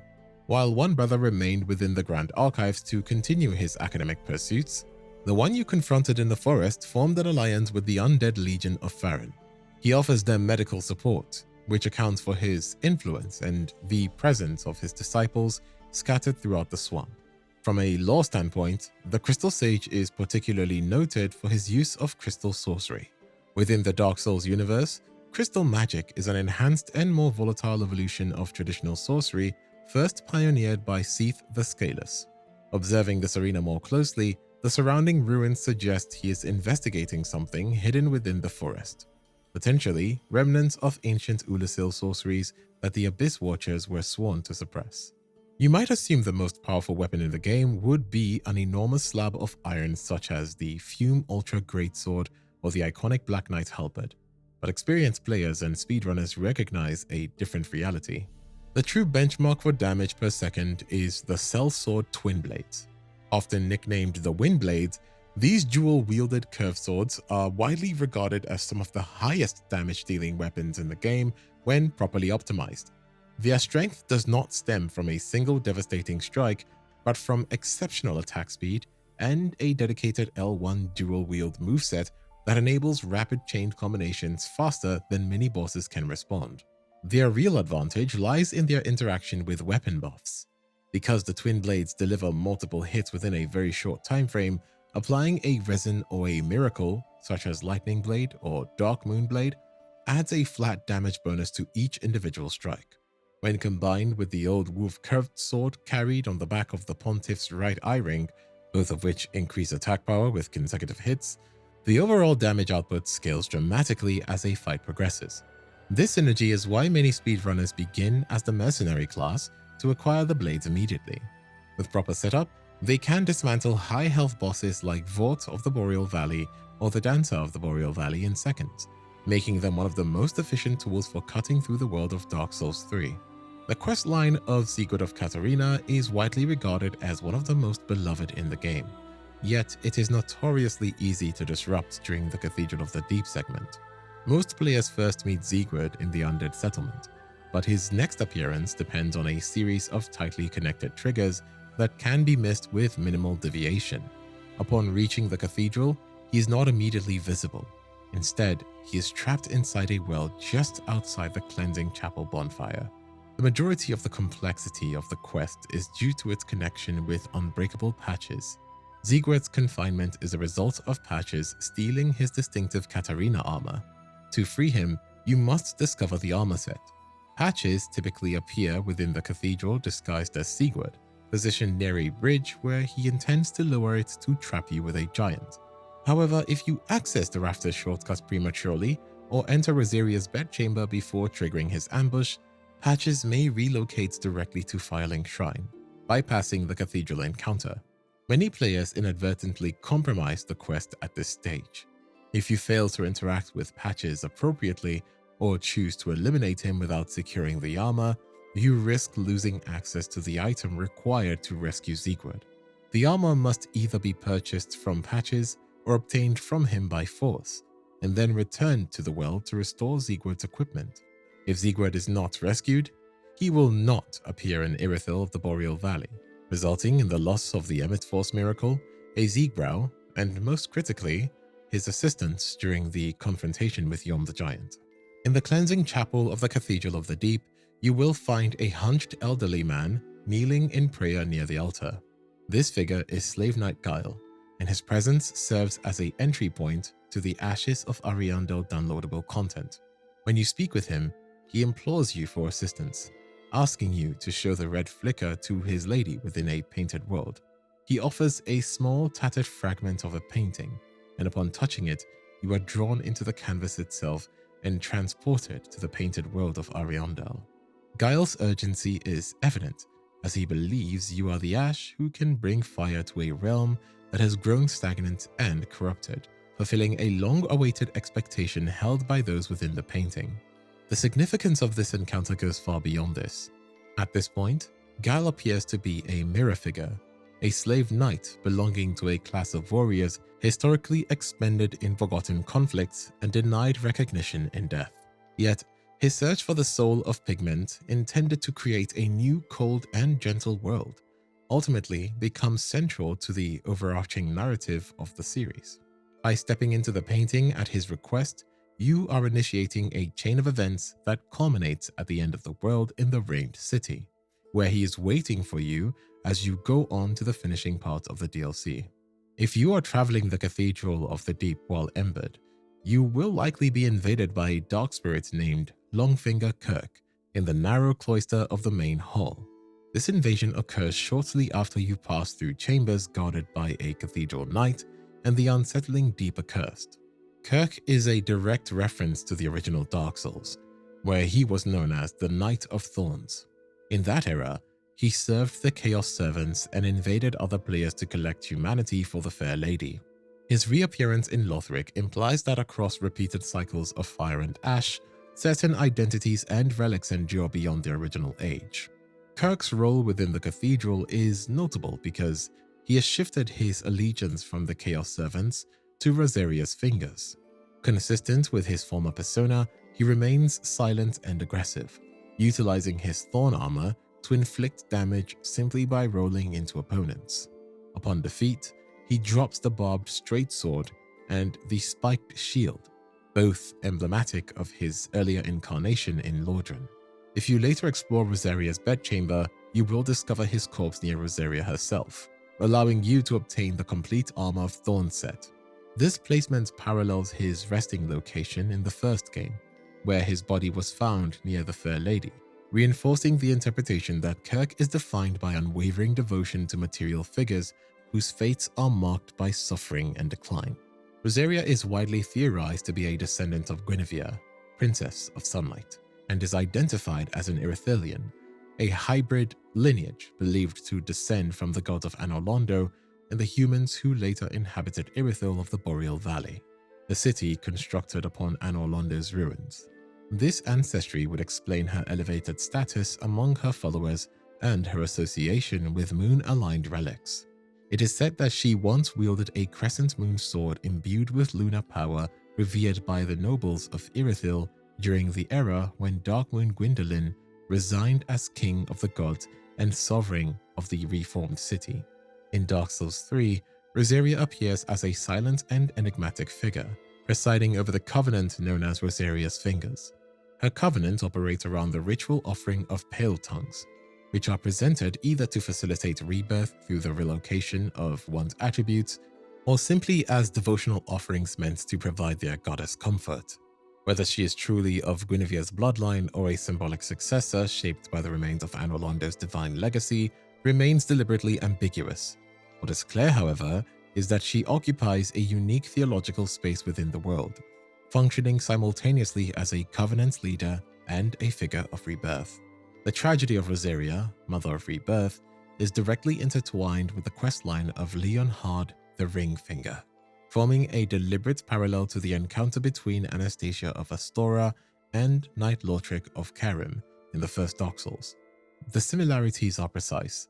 Both Leonhard and Lothric retreat to Anor Londo after committing their crimes, and in both cases, their victims are left without their tongues. Each man acts from a distorted form of devotion to the goddess he serves, Rosaria in Leonhard's case, and Fina in Lothric's. Leonhard's fixation on preserving Rosaria's perceived purity drives him to conclude that her soul must be safeguarded from corruption, including the potential influence of the player. This betrayal is triggered by progressing into the later stages of the game. After reaching the profaned capital beyond the Irithyll dungeon, Leonhard's suspicions culminate into decisive action. Believing that you intend to claim Rosaria's soul for yourself, he kills her and escapes to Anor Londo. When you return to Rosaria's bedchamber, you find her lifeless body and a black eye orb. This item enables retribution. Upon entering Anor Londo, the orb begins to tremble, granting you the opportunity to invade Leonhard's world and confront him directly. Defeating Leonhard rewards you with the Silver Mask, the Crescent Moon Sword, and the Soul of Rosaria. The questline then presents a final decision. You may consume the soul to gain strength, transpose it with Ludleth of Corlan to obtain the bountiful sunlight miracle, or return it to Rosaria's body. Notably, restoring her soul provides no mechanical advantage. Her covenant functions remain accessible regardless. Choosing to save Rosaria, Mother of Rebirth, carries a significant narrative consequence that can permanently alter your path through Lothric. If you offer pale tongues that increase your rank within Rosaria's fingers, you immediately terminate the questline of Cirrus of the Sunless Realm. Cirrus is a devoted adherent of the Dark Moon and considers the fingers to be dishonorable invaders who prey upon their own kind. To her, even a single offering to Rosaria constitutes a betrayal of the ideals she upholds.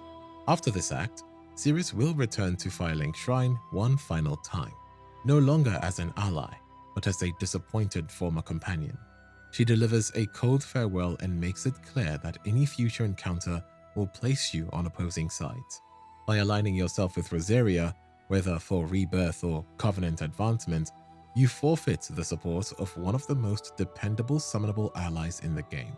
Her assistance in major confrontations such as the Abyss Watchers and the Twin Princes becomes unavailable, reinforcing the tangible consequences of your allegiance. This decision exemplifies the moral trade-offs embedded in the design of Dark Souls 3.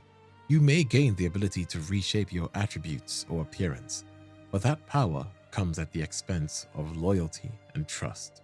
As you descend further into the Cathedral of the Deep, the extent of Pontiff Sullivan's manipulation and profanities become increasingly apparent.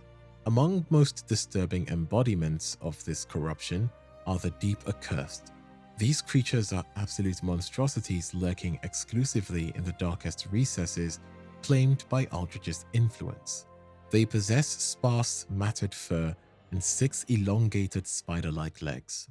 Their heads are broad and flattened, marked by 2 vacant eyes and a wide mouth filled with jagged teeth, flanked by secondary mandibles at the sides. Despite their unwieldy appearance, they are remarkably agile, capable of launching themselves high into the air before crashing down in a crashing body slam that can easily overwhelm an unprepared unkindled. The origin of these beings reflects Aldrich's cruelty. The Deep Accursed are widely believed to have once been deacons who succumbed completely to Aldrich's corruption. During his time within the cathedral, the Devourer of Men sought to share what he perceived as the ecstasy of consuming human flesh and reveling in the final screams of his victims.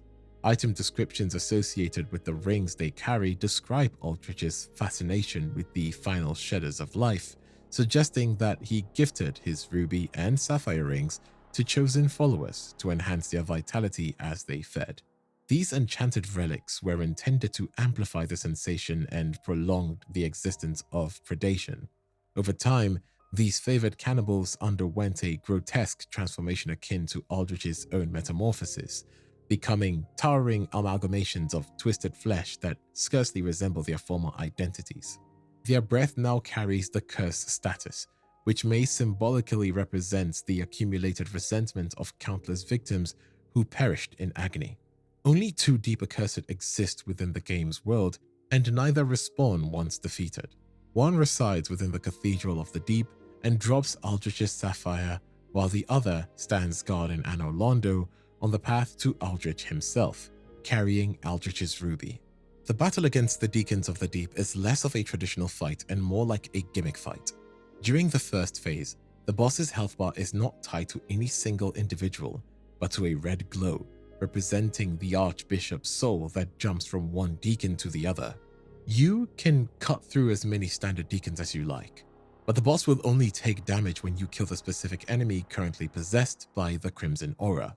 This forces continuous repositioning, as you must identify and eliminate the possessed host while navigating volleys of fireballs and force-based miracles.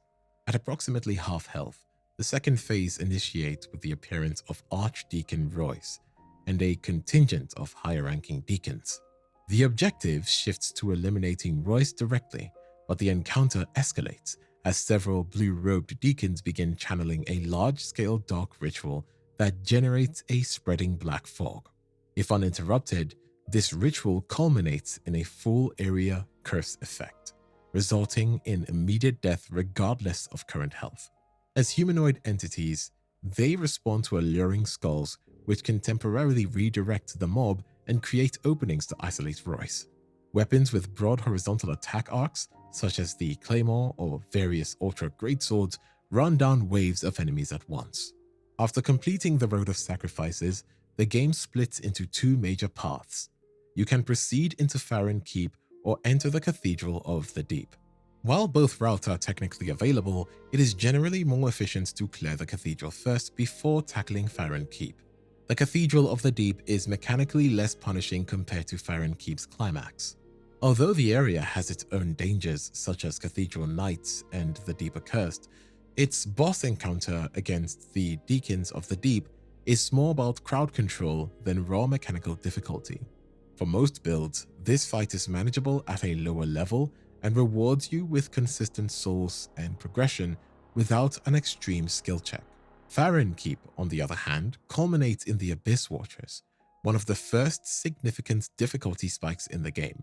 Via aggressive phase transitions, relentless combos, and stamina pressure demand stronger stats, upgraded weapons, and better timing. Attempting them too early can cause unnecessary frustration. By completing the Cathedral first, you gain additional levels, upgrade materials, and even combat experience that makes the Abyss Watchers fight far smoother. From a progression standpoint, clearing the Cathedral before Farron Keep creates a more stable difficulty curve. It ensures that by the time you reach the Watchers, you are properly leveled and equipped, making the transition toward Irithyll later on feel earned rather than abrupt. Upon entering Farron Keep, you are immediately met with a vast suffocating swamp that reduces your movement to a sluggish trudge and forces a slow roll regardless of your actual equipment load. This environmental mechanic is intentionally oppressive, leaving you exposed to Elder Gru ambushes and constant poison buildup from the surrounding sludge. However, there is a practical way to mitigate this limitation by equipping a basic dagger or any weapon that possesses the Quickstep weapon art. When two-handed, Quickstep allows you to dash through the swamp at a dramatically higher speed than standard movement, making traversal between the three extinguishable ritual flames far more efficient. A key detail that makes this strategy especially effective is that Quickstep continues to function even when your focus points are completely depleted. Although the invincibility frames are reduced without FP, the movement distance and speed remain intact. This means you can repeatedly activate the skill to cross large portions of the swamp without consuming Ashen Estus. Additionally, quickstepping provides a secondary advantage over traditional rolling. Rolling through the swamp covers your character in toxic residue, which continues to build poison even after reaching solid ground. By using the weapon art, you don't cover yourself in toxic sludge, so even when you are not in the poison swamp, your character is not constantly building up the poison meter. Beneath the thick poisonous expanse of Farron Keep lies a quiet but devastating connection to one of the most iconic locations in the first game, and its fallen kingdom of Ulasil. As you explore the deeper recesses of the swamp, particularly near a cluster of giant Gru, you can discover unmistakable remnants of the ancient land. The most striking piece of evidence is the enormous dried corpse of a mushroom-like being hidden within a small cave.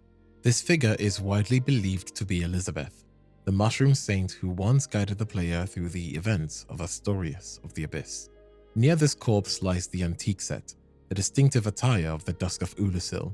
Its placement strongly suggests that this region of Farron Keep was once part of Ulusil's sanctuary woods, or royal wood, before geological collapse and time buried it beneath layers of corrupted earth.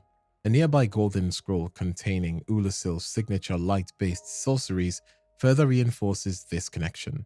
Even the Gru inhabiting the swamp resemble distorted descendants of the warped citizens of Ulusil who fell into the abyss. The corruption of Farron appears to be a fusion of natural stagnation and the lingering darkness of Manus, which was never fully eradicated. High above Farron Keep on the long stone bridge overlooking the swamp stands a withered stray demon and a corpse clad in Havel's armor. The immediate assumption is simple cause and effect, that the demon slew the knight and remained there afterward. However, the item distribution and timeline implications suggest something far less straightforward. In Dark Souls, demons such as the Centipede demon were shown to originate from powerful artifacts like the orange charred ring that was originally dropped by the Ceaseless Discharge. In Dark Souls 3, the Havel's ring is not found on the armored corpse atop the bridge. Instead, it is obtained by transposing the soul of the stray demon. This strongly implies that the ring's power is intrinsically tied to the demon itself, suggesting that the abandoned ring saturated with the strength of Havel may have manifested or given form to the stone-like creature guarding the bridge. The timeline consideration deepens when considering how the armored corpse appears. The body wearing Havel's set does not manifest on the bridge until after you defeat the hostile Havel Knight in Archdragon Peak, near the Great Belfry. The man-serpent summoners in that region are described as capable of drawing forth companions from different points in time. This implies that the Havel Knight encountered there may not merely be a survivor, but a displaced warrior pulled across errors. Once defeated at Archdragon Peak, his remains appear in Farron Keep's chronology, retroactively completing his death. This creates a subtle paradox. The stray demon yields Havel's ring, a relic seemingly born from the knight's demise. Yet, the knight's death only physically resolves after the later encounter at Archdragon Peak, meaning the reward you gain earlier is dependent on an event that has not yet occurred in linear time. This reinforces one of the central metaphysical rules of the series. Time in Lothric is stagnant and intertwined, not sequential. If you descend beneath the staircase that leads toward the Stray Demon Bridge, you will discover a towering structure wrapped in ladders that serve as the resting place of the Old Wolf of Farron. Curled in a shadowed corner, motionless and visibly aged, this wolf presides over the watchdogs of Farron Covenant. Although presented as a distinct entity within Dark Souls 3, he is widely interpreted as Great Grey Wolf Sif from Dark Souls. His posture and placement suggests guardianship rather than authority, as though he watches over the legacy of Knight Artorias and the undead legion that adopted Artorias' name and purpose.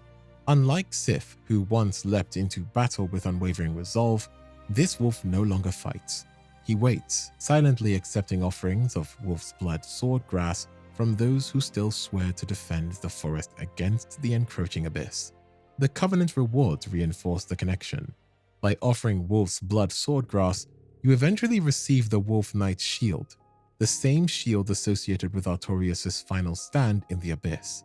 If Farron Keep truly rests upon the submerged remains of Ulusil, then this tower functions as its final refuge, elevated just above the rot that consumed the land.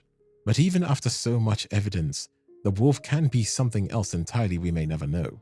While the players interact with the wolf, the game's internal files give a way more meaningful existence to this creature. In the game's data, the wolf is assigned a specific reference number associated with an entry titled Ancient Wolf. This confirms that the model wasn't just built as a static piece of the map. It was originally a dynamic NPC. This was unintentionally proven to the community when From Software accidentally left the NPC version of the wolf in a patch. For a brief window of time, players discovered that the wolf had its own collision data, AI scripts, and could even be damaged, behaving like a dormant boss rather than a piece of scenery. But the most fascinating piece of cut content of this wolf is a hidden silent cutscene found within the game's files. The footage, though brief and lacking audio, suggests that the old wolf was originally intended to be a part of the Abyss Watcher's boss fight. The cutscene appears to trigger after the Watchers are defeated, or perhaps during a transition, where the wolf looks at the fallen Watcher and then looks at the player in disdain. Just as Sif guarded the grave of Artorias, the old wolf was likely meant to protect the legacy of the Undead Legion. Its presence in the fight would have driven home the tragedy of the Farron Keep. The blood of the wolf was literally being spilled by the last members of the Legion, and the wolf itself was coming to witness the extinction of its pack. The connection between the old wolf of Farron and Sif, the Great Grey Wolf, is more than just thematic. It was originally intended to be mechanical. Deep within the internal coding of the old wolf's 3D model, there is a specific animation bone labeled Sword Con, located directly in its mouth. In game development, a con, which stands for connector bone, is used to anchor an external object to a character's skeleton. This confirms that the old wolf was designed to wield a weapon just like its ancestor Sif. The real mystery, however, is which sword it was meant to carry. Based on the cinematic cutscene where the wolf appears after the Abyss Watchers fight, many theorize that it was meant to pick up the fallen leader's ultra greatsword. There is always the possibility that it was meant to wield a shattered or cinder version of the greatsword of Artorias, bringing the legacy of the Abyss Walker full circle one last time. But I think the old wolf's curved greatsword is most likely the candidate. The item description explicitly states that the sword bears the wolf's soul, and its unique skill, Wolf Leap, mirrors the agile movements of a beast. The Abyss Watchers are unique among the Lord of Cinder because they are collective rather than a single individual. The fight begins as a one-on-one duel, but additional Watchers gradually rise from the surrounding heap of corpses. The first reinforcement joins the battle as a direct threat, turning the engagement into a 2-on-1 scenario. Shortly after, a third Watcher emerges with glowing red eyes. This variant is tainted by the Abyss and attacks indiscriminately, including the primary boss. Players can strategically manipulate this infighting by positioning the hostile Watcher near the corrupted one, allowing them to deal damage to each other while you conserve resources. The Undead Legion shares the blood of the wolf, linking them spiritually as fragments of a unified will which was inspired by Knight Artorias. Their purpose was singular: eradicate the Abyss wherever it manifested. After linking the fire and returning to their homeland of Farron, they discovered that the corruption they hunted had seeped into their own ranks. As a result, the Legion is trapped in a cynical purge, slaughtering corrupted brothers in an endless internal war. When the first phase concludes, the blood of the fallen Watchers converges into the final survivor, triggering the second phase. The Abyss Watchers function mechanically as advanced humanoid duelists. They can be parried, backstabbed, and staggered due to relatively low poise.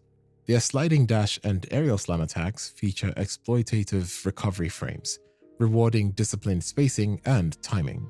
Heavy weapons can interrupt their momentum, while faster weapons, such as the Sellsword Twin Blade, can maintain sustained pressure. After you defeat the Abyss Watchers, Hawkwood the Deserter undergoes a quiet but decisive transformation. For much of the early game, he remains seated in Firelink Shrine, disillusioned and bitter over the fate of the Undead Legion he once served. When the Watchers finally fall, he acknowledges their end and leaves the shrine in search of meaning beyond failure.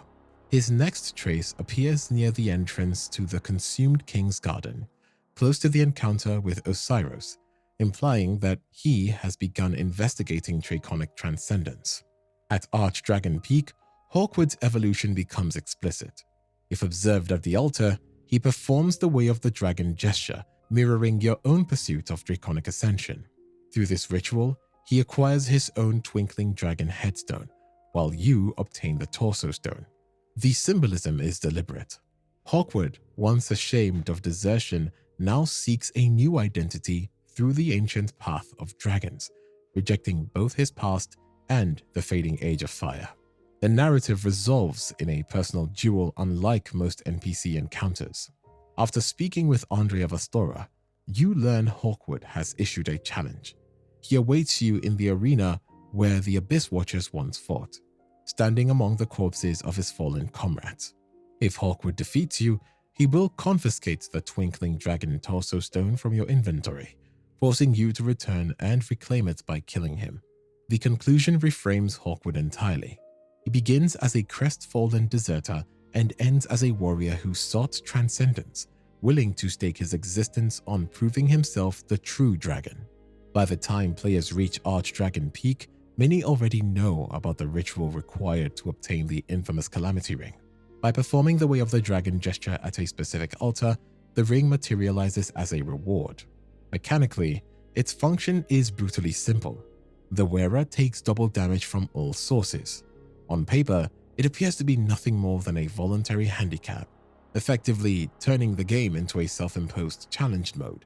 What elevates the item beyond a mere difficulty modifier is its description.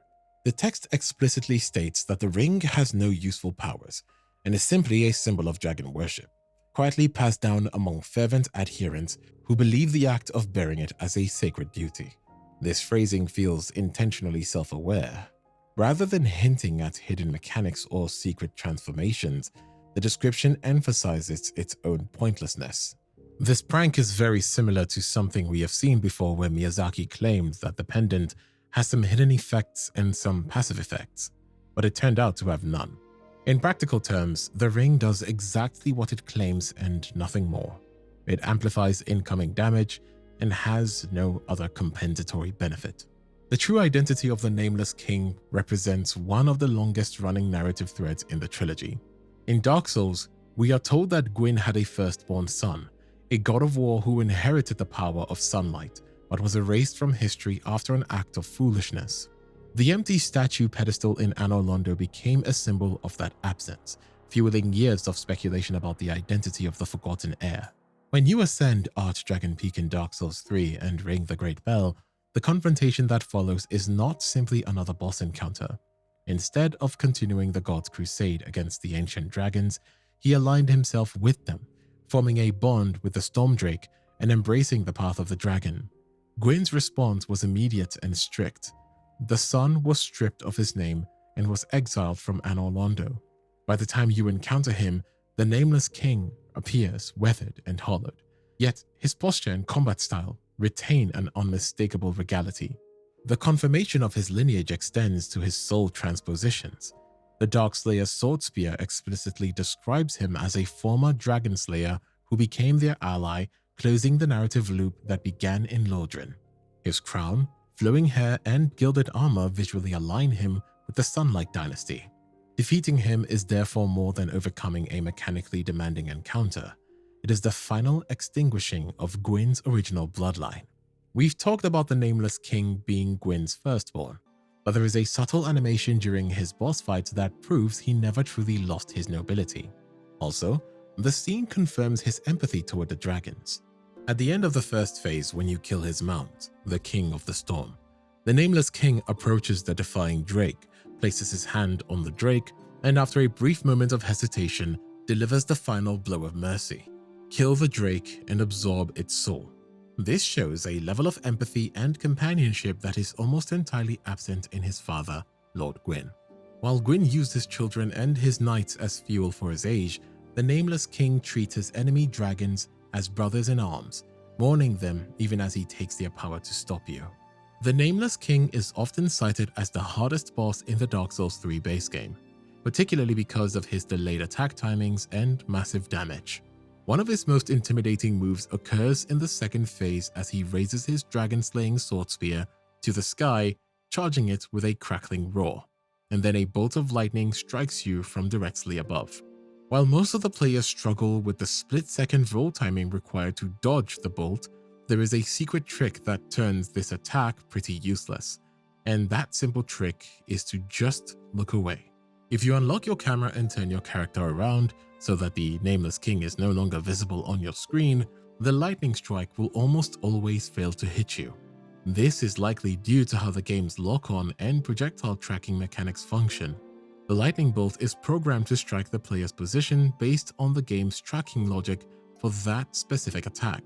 Besides the true identity of Gwyn's firstborn, there is one more theory which came to the surface, and that is, the Ornstein we fight in Anor Londo in Dark Souls 1 is actually an illusion. Much like the son of Anor Londo and Guinevere herself, the Ornstein guarding the cathedral was constructed of Gwendolyn's magic, designed to test the chosen undead.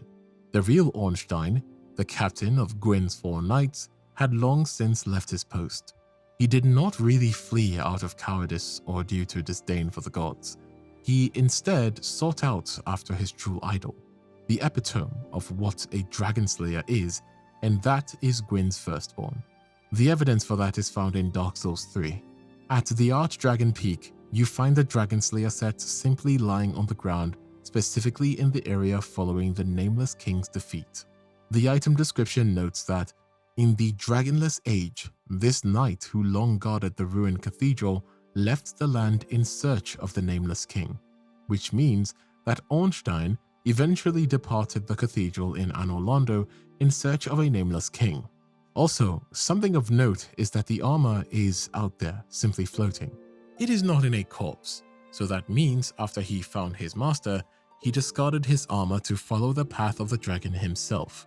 Or perhaps, he finally laid down his arms after realizing the war he was born for had ended eons ago. If Ornstein was an illusion, that means Smo was the last standing knight in Anor Londo. While Ornstein left to find his master, Smo stayed behind. He was the only one left to guard the ruined cathedral in earnest. Lore found in Dark Souls 3 on the Smo's hammer and his armor set reads, grotesque armor associated with Smo, the last knight to stand in defense of the ruined cathedral. So while Ornstein sought to find a new purpose and the gods abandoned their post, Smo, the cannibalistic executioner who was never allowed into the ranks of the fallen knights, stayed loyal to guard a city which is already dead until the chosen undead defeated him. If you take a moment to look around the very first bonfire in the profaned capital, you'll find a rather pathetic-looking corpse surrounded by a ridiculous number of ladders. They are the remains of laddersmith Gilligan from Dark Souls 2. Gilligan was a ladder merchant known for charging inflated prices for simple vertical shortcuts, often exploiting players' impatience or fear of fall damage. The profaned capital is designed by vertical traversal, broken architecture, and precarious drops, precisely the type of terrain where ladders are genuinely valuable. Yet Gilligan himself is long dead, unable to profit from the one environment that truly validates his profession. The soundscape of Dark Souls 3 is deliberately dense, layering ambient noise, distorted vocals, and environmental resonance to create psychological tension. We did talk about the dancer's audio being reversed, but that's not all. We have one more. Over the years, some players have experimented with reversing certain boss audio tracks, claiming to uncover hidden phrases embedded within the distortion. One frequently cited example involves the Crystal Sage. When portions of the sage's warped chanting are reversed, some listeners interpret the noise as a desperate plea, often described as sounding like, "Release me now." While this noise interpretation is subjective and not officially confirmed, it aligns thematically with the idea that the sages may be bound to forces beyond their control, possibly tied to crystal sorcery's volatile origins. Similar claims surround the Deacons of the Deep, whose layered chanting, when reversed, have been described by some players as resembling cries of agony rather than structured liturgy. Whether intentional or a coincidence, the perception established lore, the Deep is not merely a faith, but a consuming corruption. The oppressive low frequencies and strained vocalizations already communicate discomfort even without audio manipulation. It is important to note that reversed audio interpretations are not developer-confirmed narrative devices. Human cognition naturally seeks patterns in noise, especially in distorted speech, a phenomenon known as auditory pareidolia. However, regardless of whether hidden dialogue was intentionally encoded, the broader point remains valid. The game's audio direction is constructed to evoke suffering. One of the more mechanically intricate transposition outcomes in Dark Souls 3 involves the souls of the twin princes. After defeating them, the standard choice through Ludleth of Courland allows you to transpose their soul into either Lothric's Holy Sword or Lorien's Greatsword. Under normal circumstances, a single playthrough grants access to only one of these weapons. However, if you acquire both swords either through New Game Plus cycles or item trading, Ludleth provides a unique option to merge them, forging the Twin Prince's Greatsword. This weapon is the physical embodiment of the brothers' tragic bond. It features a versatile moveset that combines the strength of both swords. It can fire a beam of light or unleash a trail of flame, depending on which stance attack you use. The item description notes that the two brothers were once inseparable, and the weapon serves as the final physical proof of that connection. It's also one of the few weapons in the game that requires multiple playthroughs to obtain legitimately, making it a rare prize for dedicated players. Many NPCs in Dark Souls 3 have quest lines that culminate in quiet, easily missable conclusions tucked away in the furthest corners of Lothric. These endings often provide the final tragic context for their journeys. An example of this could be Orbeck of Vinheim, who initially comes across as a cold, transactional sorcerer who only cares about the scrolls you bring him. However, if you manage to purchase every single one of his spells, his demeanor shifts entirely, and he begins to view you as a true peer and a friend. Once his shop is empty, he decides that his time at Firelink Shrine has come to an end and ventures out to the Grand Archives to further his studies. If you have fulfilled his requirements, his summon sign will actually appear outside the Twin Prince's boss rooms, allowing the Master of Vinheim to help you take down the royal bloodline. After the battle is won, you can find his final resting place inside the archives. His corpse sits peacefully at the table, surrounded by books and candlestick scholars. He died doing exactly what he loved, seeking knowledge in the greatest library left in the world. Another NPC whose journey is often missed is Greyrats, who is one of the most heartbreaking NPCs as he is a thief who genuinely wants to be useful to you. After successfully surviving his outings to the High Wall and Irithyll, he will eventually ask to pillage the Grand Archives. This is a suicide mission, and despite your possible hesitation, he insists on going. Unlike his previous trips, there is no way to save him this time. You will eventually find his cold corpse on a rooftop in the archives, surrounded by the Corvians. Looting his body gives you Greyrat's ashes, which, when given to the shrine handmaid, allows her to sell the items he died trying to get for you. He died a thief, but one who was loyal to the very end. Irina's fate depends entirely on the type of magic you force her to read. If you are careful and only purchase light miracles from her, avoiding the dark Braille tomes, she will eventually fulfill her dream of becoming a firekeeper. She will leave her corner in Firelink and move to the bottom of the tower located behind the shrine, near where you originally found the Swordmaster. In this state, she is no longer a merchant. She is a holy being who can actually level you up just like the main firekeeper. And finally, there is Henri's questline, which is so easy to mess up considering you don't even want to take the Lord of Hollows ending. But if you have to do it, then the quest branches off into many segments, where a single choice or even a moment of silence can lead to drastically different tragedies. After the Abyss Watchers fall, you find Henri alone in the catacombs of Carthus, distraught and separated from Horus. While you can help them by locating Horus in the smoldering lake, you discover a truth Henri doesn't know. Horus has already hollowed. This is the first major turning point. If you tell Henri where Horus is without killing him first, Henri descends into the lake in good faith and is murdered by her own partner. It is a brutal end that halts the quest immediately. However, if you slay the hollowed Horus and then inform Henri, or simply keep the secret, Henri finds the strength to move on to Irithyll, rewarding you with the Ring of the Evil Eye.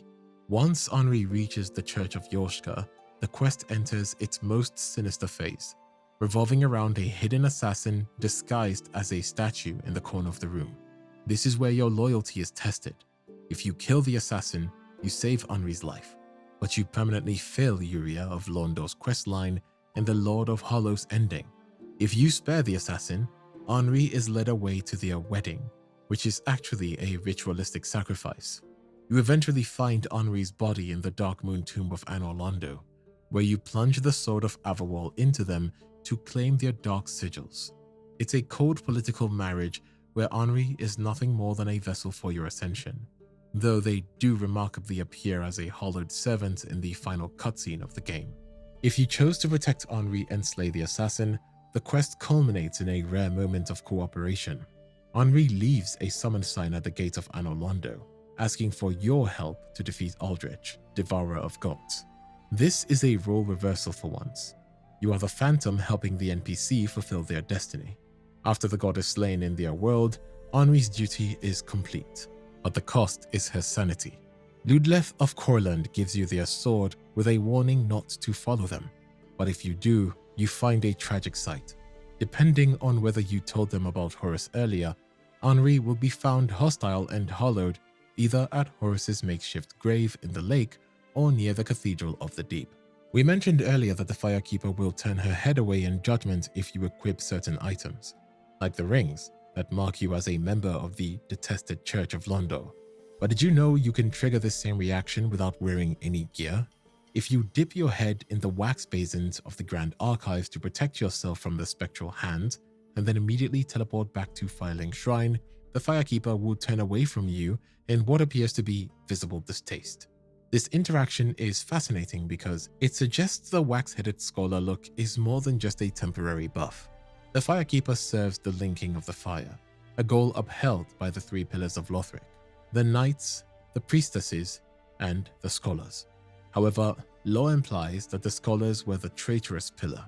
The first of the scholars is said to have doubted the linking of the fire entirely, influencing Prince Lothric to abandon his throne, who obviously happens to be Pontiff. The Firekeeper's rejection of your wax-covered form could be a subtle third nod toward the treachery of these scholars.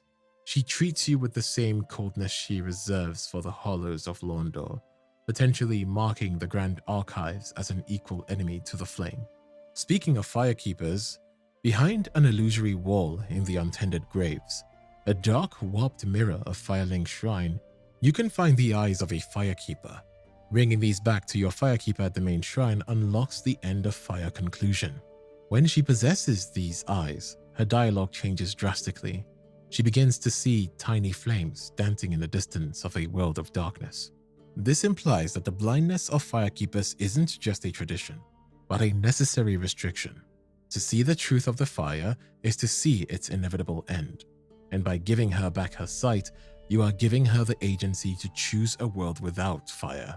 While the Ancient Wyvern in Archdragon Peak is designed as a spectacle boss meant to be defeated by navigating an obstacle course of man-serpents to land a single plunging attack on its head, there is a much faster, high-risk method to end the encounter in seconds.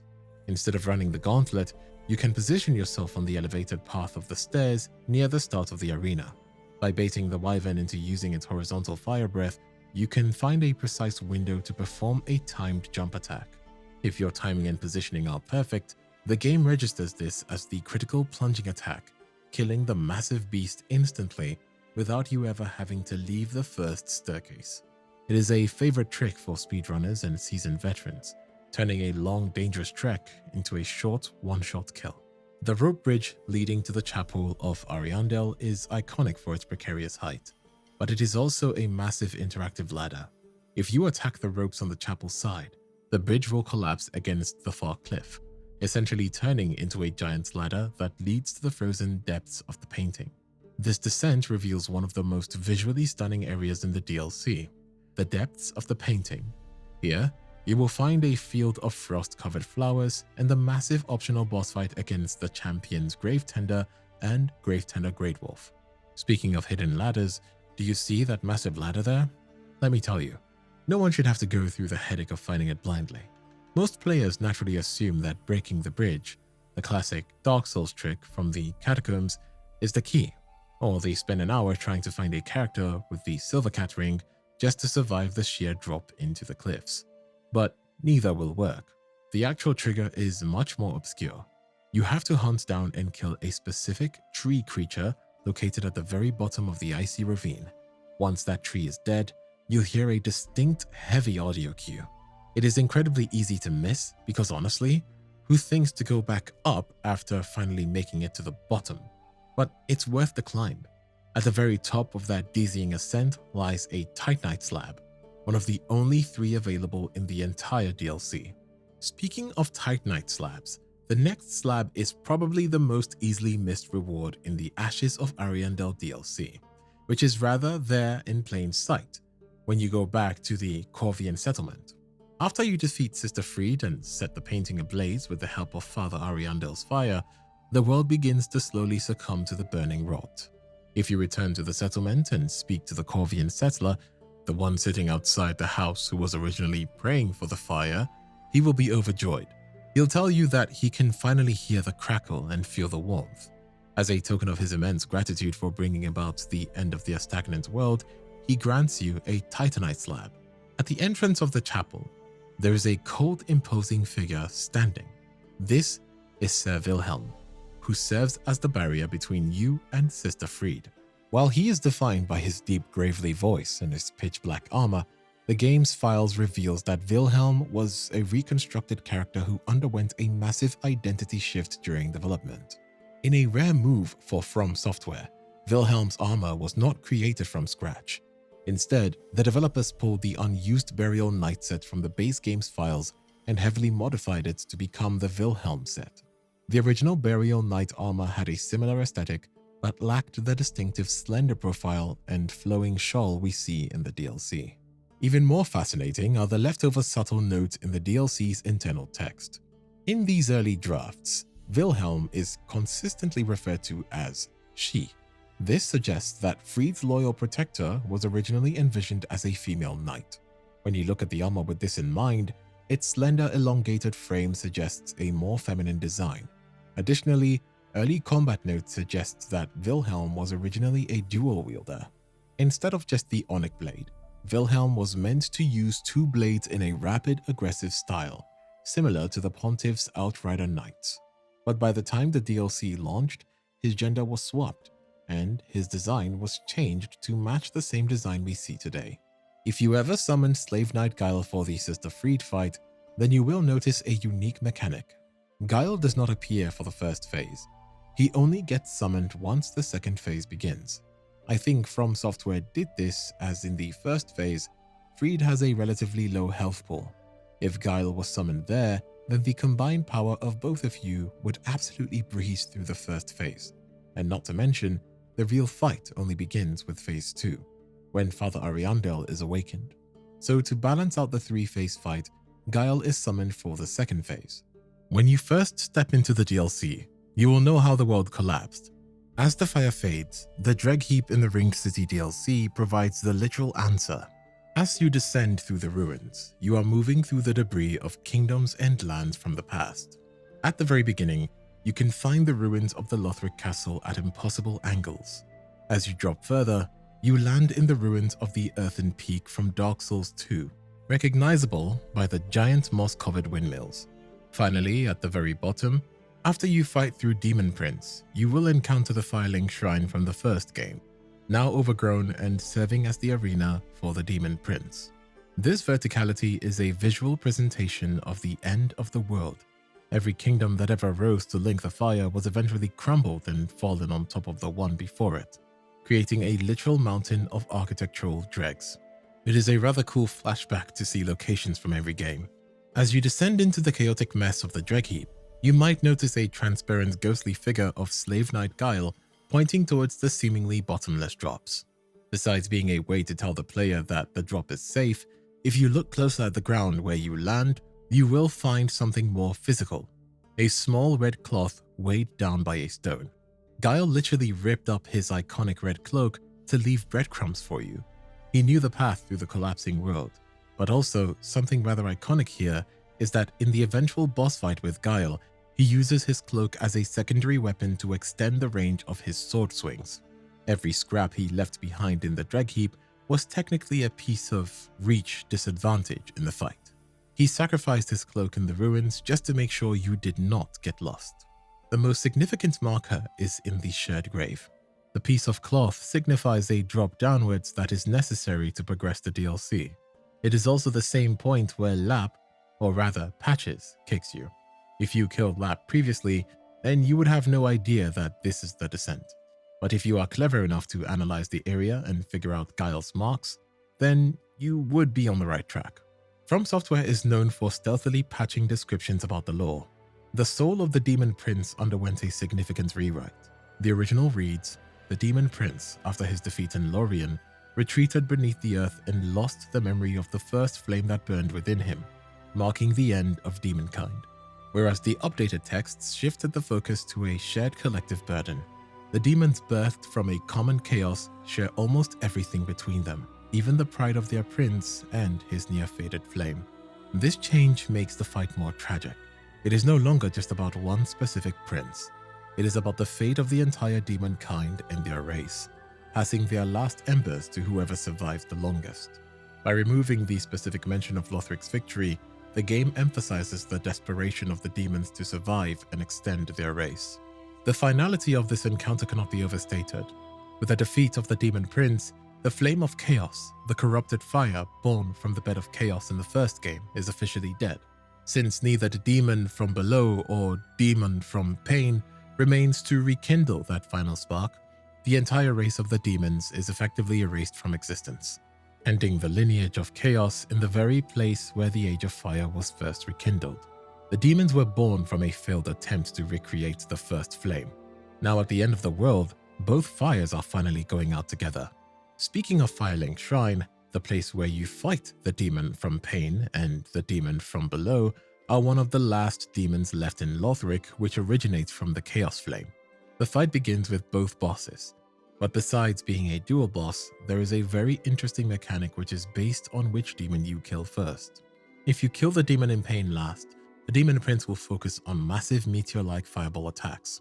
If you kill the demon from below last, then the prince will cast Seething Chaos on occasions and uses a long-duration laser ray ability which is easily avoided by staying close to him, allowing the player to inflict free damage while the laser is being fired. Interestingly, early development footage and data suggests this fight was originally much different.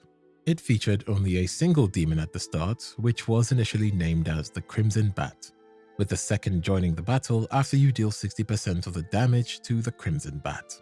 And since the name of the demon in pain was Crimson Bat, if you happen to kill the Crimson Bat at the end, then the name of the Demon Prince would become the Crimson Prince. Slave Knight Guile is arguably the most complex and cinematic boss fight in the entire series, but one of his most mind-blowing details is hidden in the split-second animations of his second phase. When Guile performs his high-speed teleport to close the gap between you, he isn't just moving fast or using sorcery. If you look closely at the ground beneath you, a white summon sign briefly flickers into existence. Guile is literally summoning himself to your position, using a white sign soapstone. Besides looking cool as hell, it has deep lore implications regarding the nature of the Dark Soul universe. The white sign soapstone has always been the primary tool for navigating the convulsion of time, to link the worlds, allowing undead to support one another across the boundaries of reality. Since Guile is a character you have summoned as an ally throughout both the Ashes of Ariandel and the Ringed City DLCs, he has a pre-existing powerful link to your character. In the lead up to the release of the Ringed City, one specific structure has plastered across promotional screenshots and trailers, a haunting tower, sitting just past the first Judicator Giant. It stood as a beckoning landmark, suggesting a major set piece or a hidden boss arena. However, players who spent hours trying to find a way inside were met with a classic From Software troll. If you use camera tools or glitches to bypass the invisible walls and peer inside, you discover nothing. The tower has no floor, no items, and no collision data for the interior. It exists purely as a background asset, designed to give the Ringed City its sense of scale. It is the same structure where Vendyr first purchased when you enter the Ringed City. Deep within the Ringed City, players are often stumped by a cryptic engraving on a wall behind a broken statue that reads, "Show your humanity." This is the key to finding the Purging Monument, a location that is visible from many balconies but seemingly impossible to reach. Solving this riddle requires a specific interaction with the environment that harkens back to the humanity mechanics of the first Dark Souls. The solution lies in the Abyssal Swamp. If you stand in the black sludge and use the Chameleon sorcery, or a young white branch, the game usually transforms you into an object from your immediate surroundings, like a ruin or a crystal. However, the swamp has a unique environmental trigger. It can transform you into a literal humanity sprite, the floaty black ghosts from the Artorias of the Abyss DLC. Once you have taken this form, you must walk back to the Show Your Humanity wall.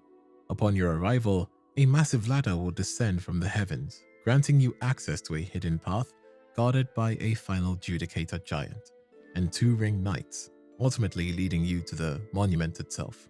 It allows players to reset their hollowing without the high cost of the Firekeeper's services, and most importantly, provides a way to reinstate the Spears of the Church boss fight if you wish to farm the Covenant rewards or experience the battle again. As soon as you step out into the breathtaking overlook of the ringed city after the Dread Keep, it's easy to get lost in these sprawling, flower-covered ruins. However, if you look closely at the distant floating tower that is used across the DLC's promotions, you can spot a terrifyingly still silhouette. That is Dark Eater Vendyr, the descendant of the Archdragons, and he is already watching you. This early sighting serves as a brilliant bit of foreshadowing. Vendyr was tasked by the gods with a literal eternity of eating the dark to keep the Abyss at bay, and his presence on that high tower shows him as the city's ultimate sentinel. He stays there, motionless, until you descend further into the city, at which point he takes to the skies to begin his scorched earth patrols. The journey of Amnesiac Lap in the Ringed City is one of the most touching character arcs in the series, provided you can solve the Show Your Humanity riddle. Lap is a man who has lost everything: his name, his purpose, and his past, yet he remains a steadfast ally, offering you Titanite and even his own armor. If you find the Purging Monument before he loses his mind entirely, you can fulfill his last wish. By revealing the monument's location to him, you restore his memories, but the truth he finds is a double-edged sword. In the shared grave, he finally reveals his true self. He isn't just a lost knight. He is Unbreakable Patches. After the Patches squat and his signature betrayal, which is kicking you down one last time, he leaves behind his armor and a message that proves his betrayal was actually his way of guiding you toward the right path.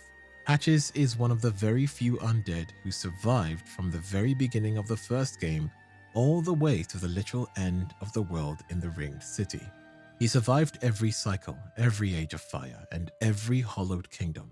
His ashes, which you can eventually find, offer the ultimate eulogy for the series' most resilient character. He never lost heart and never looked back. He marched in one direction, and that direction was dead ahead. While he was known as a liar and a thief, Patches was perhaps the most human of all. He despised the greed of clerics and the arrogance of gods. In a world where everyone else went mad or gave up, he just kept going. If you know that Lap is Patches, then you might have wondered that he is just faking his dark side. But before he finds the Purging Stone, he is actually turning hollow. In a room in the Ringed City, which is potentially your last meeting with him before his true nature is revealed, the interaction is rather heartbreaking and a slow-motion look at his hollowing process. If you keep revisiting him here and reload the game 3 times, his dialogue fragments proves that he wasn't lying and was actually losing his mind. Initially, Lap is simply frustrated by his inability to find the Purging Monument, the one thing that can restore his memories. His desperation starts to leak through his usual jovial tone. I'm rather running in circles, I'm afraid. I can't find the Purging Monument, and I've searched high and low. What if it was never here in the first place? Oh, bloody hell. What do I know? If you leave and return after a reload, the situation becomes dire. Lap begins to lose his tether to the present. He begins to mutter to himself, desperately trying to cling to the one thing he knows about his personality, and that is his resilience. What did I come here in search of? Damn. Stop it. I'm unbreakable. Unbreakable. By the 3rd reload, the man is almost gone. The sturdy knight is reduced to a whisper, pleading with the void for a shred of his identity. Please, someone tell me, who am I? Why am I here? If you solve the show your humanity riddle and return to tell him the location of the monument, the light returns to his eyes for a brief, beautiful moment. His trust in you is absolute, highlighting just how lonely his journey has been. Are you certain of that? No. Sorry, I know you'd never lie to me. Thank you. Thank you kindly. I'll speed right on over. It won't be long now before I know everything. Who I was, what I lived for, and what my name was. Before he departs for his final rebirth at the monument, he makes a vow that carries more weight than any other in the series. Knowing that his past might be dark, he asks for your acceptance regardless of what he uncovers. I swear upon my birth name that I am your friend. No matter what might come out, no matter what I was, if you would do me the honor, allow me to be a true friend. Always.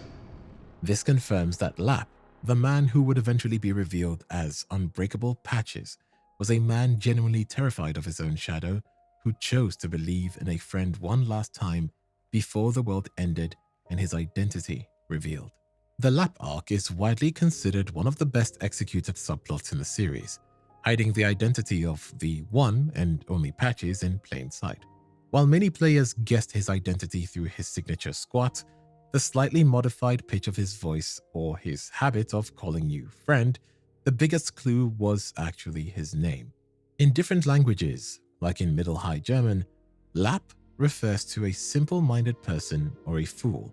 It was often used ironically to describe a clever person playing the part of a fool, perfect for a man who has spent his lifetime outsmarting and kicking people down a pit. Also more tellingly, in Middle High German, Lap also refers to a mender of clothes, or a piece of cloth, literally a patch or a rag. If that wasn't enough, the word Lap in Swedish literally translates to patch. From Software effectively hid his name in a dictionary. By naming him Lap, they were telling the audience exactly who he was from the first meeting. A patch of his former self, a fool seeking the truth, and ultimately, the unbreakable survivor who has seen every era of the world. What makes the Lap version of Patches so unique is that he is the only version of the character who exhibits genuine selfless altruism. If you fail to find a piece of treasure in the Earthen Peak ruins, Lap will actually risk his life to go and get it for you. When you speak to him later, he'll hand it over, admitting he barely made it back out. In every other game, Patches uses treasure as bait to kill you. But here, in his amnesiac state, his pure impulse is to provide for his only friend. This suggests that deep down, Patches is a man who values companionship more than he lets on, and it's only his cynicism and the rotten clerics of the world that usually turn him into a traitor. Just before you reach the absolute end of the world, you discover the Spears of the Church, a covenant of knights sworn to protect the eternal slumber of Princess Filianor. Outside the Church of Filianor, you can find a small shrine dedicated to these guardians. To join their ranks, you must defeat Judicator Argo and his summoned champions. Doing so rewards you with the first Filianor spear ornament. Once you offer this to the shrine, Shira, the daughter of the Duke and a loyal servant of the princess, will acknowledge your status. The boss fight in this area is one of the most unique in the Dark Souls series because the boss is often another player. When a trespasser approaches the church doors, the Judicator Giant will call forth a divine spear to defend the princess. If you are summoned, you are granted special passive buffs, including increased poise and the ability to automatically fire homing ritual spear fragments that act like lightning-imbued magic. Every trespasser you kill earns you another spear ornament. If you offer 10, you receive the Young Grass Dew. Offer 30 and you are granted the Divine Spear Fragment.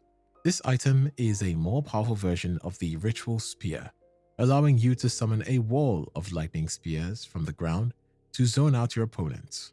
At this rank, Shira officially names you a Divine Spear of the Church, making you the final living obstacle standing between the world and the end of time. Speaking about Filianor, did you know that her name comes from two different languages to form a single meaning associated with the royal family? In Latin, Fila means daughter, and the second part, Anor, in Sindarin, which is an Elvish language, means sun.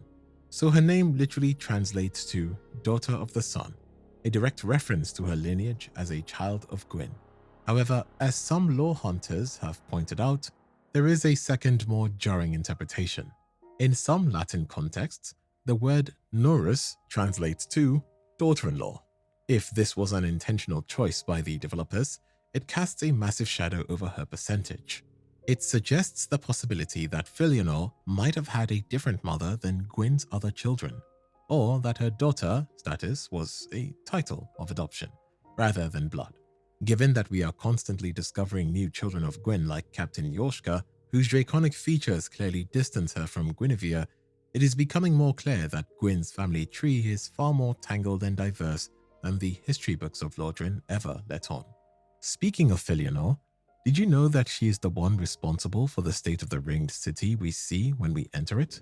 After the ancient war against the dragons, Gwyn gifted Filianor to the Pygmy Lords. With her, he granted them the magnificent ringed city, a sanctuary at the literal end of the world. He promised her that one day he would return for her, but as we know from the history of Lordran, Gwyn never intended to come back. He was headed for the kiln to burn as a cinder. By placing his daughter there, Gwyn established a matriarchy that the Pygmies worshipped for millennia. They built a church for her and relied on her for their salvation and guidance. At some point, Filianor fell into a deep supernatural sleep while clutching a vagrant egg. This caused the ring city to be isolated from the rest of the world, as it was caught in time, causing the city to have a space-time barrier. This barrier isolated the ringed city, protecting it from the decay and dregs that were destroying the rest of the world as the first flame faded. To ensure she never woke up, the spears of the church were founded. These legendary knights, like Judicator Argo, and even the spear of the church you fight as a boss, were sworn to protect her slumber at any cost. Everyone knew that the rest of the world was crumbling, so they were protecting Filianor's slumber so that they could keep the illusion of a perfect city and contain the dark soul within its walls. By embracing the egg, Filianor creates a perfect intersection where space and time are locked in a stalemate. When you touch that egg and it shatters, you destroy the final illusion of a city and bring the world to an end. The image of Princess Filianor clutching a fragile, translucent egg is one of the most hauntingly beautiful sights in the Dark Souls series. But this design choice was not random that Miyazaki and the art team came up with. It was a direct reference to an animated film called Angel's Egg, also known as Tenshi no Tamago by Mamoru Oshii, which aired in 1985. In the film, a young girl wanders a desolate neo-Gothic world while protecting a large egg, believing that if she keeps it safe, something wonderful will eventually hatch. And if you observe closely, there are a lot of direct parallels between the princess and the girl. In both film and play, the egg represents a fragile, stagnant status quo built on faith. In the film, the egg is eventually broken, leading to a profound and devastating shift in the world's reality. Similarly, when the player touches Filianor's egg, the dream of the ringed city shatters, revealing the true ash-covered wasteland that had been hidden for eons. Throughout the ringed city, you will notice striking statues of the Pygmies, the ancestors of humanity, literally stooped over or crushed under the weight of massive stone rings. Besides being a metaphor for their status as lower class in the eyes of the gods, it also represents the betrayal of the gods to mankind. From the Ringed Knight set, we learn that early men were originally very close to the Abyss. During the ancient war against the Archdragons, the warriors of the Pygmies actually fought side by side with Lord Gwyn and his knights. However, the gods realized that the Abyss within humanity was a power they could not control. Fearing the darkness, the gods rewarded the Ringed Knights by branding their armor and weaponry with a seal of fire. The seal was designed to occlude or hold back the darkness of the Abyss. This brand is the origin of the dark side, the great burden to humankind that has appeared time and time again across every cycle. In the Ringed City, this burden is represented so literally by the statues that it serves as a constant reminder that humanity's gift from the gods was actually a leash. In a game famous for hidden paths, the lightning arrow miracle is tucked behind what might be the most paranoid secret in the entire trilogy. In the chamber just before you fight Judicator Argo, and after your first mid-bridge encounter with Vendyr, you'll find a seemingly solid wall. Striking it reveals an illusory wall, but the developers didn't stop there. Behind that first illusion is a second illusory wall, and behind that is a third. Most players stop after their first or second discovery, assuming the secret is found, but only those who keep swinging find the true prize. The reward is the Lightning Arrow Miracle, a high-speed, long-range offensive tool that Shira uses during her fight with Vendyr or when you fight her during the final encounter before Guile. The lore of this miracle is particularly poignant.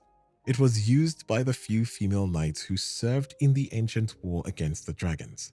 Unlike the traditional lightning spear, which is thrown with raw force, the lightning arrow requires a more delicate touch, allowing the caster to hold the draw of the bow almost indefinitely. It represents a lost era of combat where the gods and humans fought side by side, utilizing special miracles to pierce the stone scales of the ancient dragons. Just before you enter the Church of Filianor to face Judicator Argo, you'll encounter a massive symbolic statue of Lord Gwyn crowning a kneeling pygmy. For many players, the focus isn't on the lore, but on the tantalizing shiny item perched right on the statue's head. If you're playing blind, this item can become a literal obsession. You might spend hours trying different emotes in front of the statue, or scouring the immediate area for a hidden path.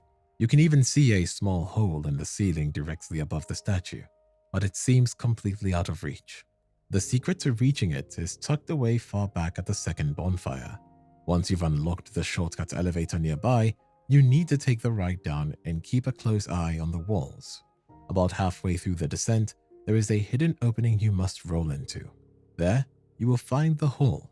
Dropping through the hole lands you directly on top of the Gwyn statue, allowing you to claim your prize, the Chloranthy Ring +3.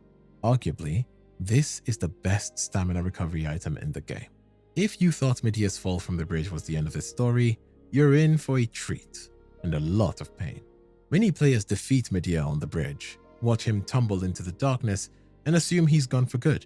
In fact, it's entirely possible to finish the entire game, including the final boss of the DLC, without ever realizing that Vendyr is the Ringed City's ultimate hidden boss encounter. The path to finding him is actually connected to the same secret elevator ride you used to find the Chloranthy Ring +3. After rolling off the elevator mid-ride and entering the hidden corridor, don't drop down the hole into the Gwyn statue just yet. Instead, turn the other way. You find a room lined with statues of silver knights. The statue on the far right is actually an illusory wall. Behind this wall lies a long, winding staircase that leads to a massive ladder. Descending this ladder brings you to a quiet chapel-like room with a single hole in the floor behind an altar. Taking the plunge here doesn't kill you. Instead, it drops you into a vast pitch-black cavern where Dark Eater Vendyr awaits for the real fight. Besides Sister Fried, Vendyr is considered the hardest boss in the entire Dark Souls trilogy. He features a massive health pool and devastating laser attacks that can one-shot even high-level players. It's the ultimate test for those who want to truly clear the Ringed City and put the god's most loyal servants to rest. Dark Eater Vendyr is widely considered the ultimate skill check of the trilogy, and due to this, there are a few tips from my side. While Vendyr has a massive health pool, the fight is designed to reward precision. Hitting Vendyr anywhere on his body deals standard damage, but striking his head multiplies your damage by 2. The most effective strategy involves staying directly in front of him rather than hiding under his belly, where he is willing to simply punish you with fire. Using high DPS weapons like the Sellsword Twin Blades buffed with Gold Pine bundles allows you to deal damage on the very brief windows of opportunity Vendyr provides after his attacks. If you're consistent with your headshots, you can trigger a Poise Break when his health reaches roughly 30%. This allows for a massive critical riposte that can often skip the final, most dangerous phase of the fight entirely. While you can summon Shira for this fight, it is almost never recommended. Summoning her significantly increases Vendyr's already bloated health pool, and her AI often struggles to stay alive or deal meaningful damage, making her more of a liability than an asset. However, if you manage to put the dragon to rest and return to her at the door of the church, she will reward you with a Titanite slab, which is a fitting prize for slaying a legend. If you feel like Dark Eater Vendyr looks even more imposing during his aerial strafing runs that he does when you are standing toe-to-toe with him in the abyss, then you are absolutely right. Your eyes are not playing tricks on you. Flying Vendyr, the model used for this bridge encounter and skybox patrols, and Boss Vendyr, the one you fight in the cavern, are actually two distinct character models with different scales. To ensure the spectacle of a dragon breathing fire from the sky feels appropriately epic, the version of Vendyr that patrols the ringed city is significantly larger than the one you eventually fight on the ground. This is a common development trick used to maintain a sense of scale across vast distances. If the developers had used the actual boss model for this high-altitude fight, he would look surprisingly small and less threatening from the player's perspective on the ground. Silver Knight Leto is one of the most intriguing characters in Dark Souls, as he exists outside Lothric and Lothric and toward the far edge of the world in the Ringed City. While most Silver Knights are defined by their rigid loyalty to the Anor Londo hierarchy, Leto was explicitly labeled an eccentric. Almost every Silver Knight seen through the series is seen in Anor Londo, where they are guarding empty halls and chambers. But contrary to that, Leto spent his life traveling the outskirts of the world. Along the way, he formed alliances with the Judicator Giants and even developed a deep bond with Havel the Rock, as during the boss fight with Judicator Giant, he can occasionally be summoned to do a single attack. Also, the weapon art of Leto coats the weapon in layers of rock, an ability which might be taught to him by Havel. His weapon, Leto's Great Hammer, is also quite eccentric.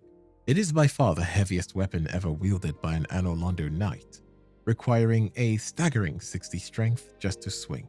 The fact that he chose a massive chunk of stone over the elegant silver spears or straight swords of his peers showed just how much Havel's influence rubbed off on him.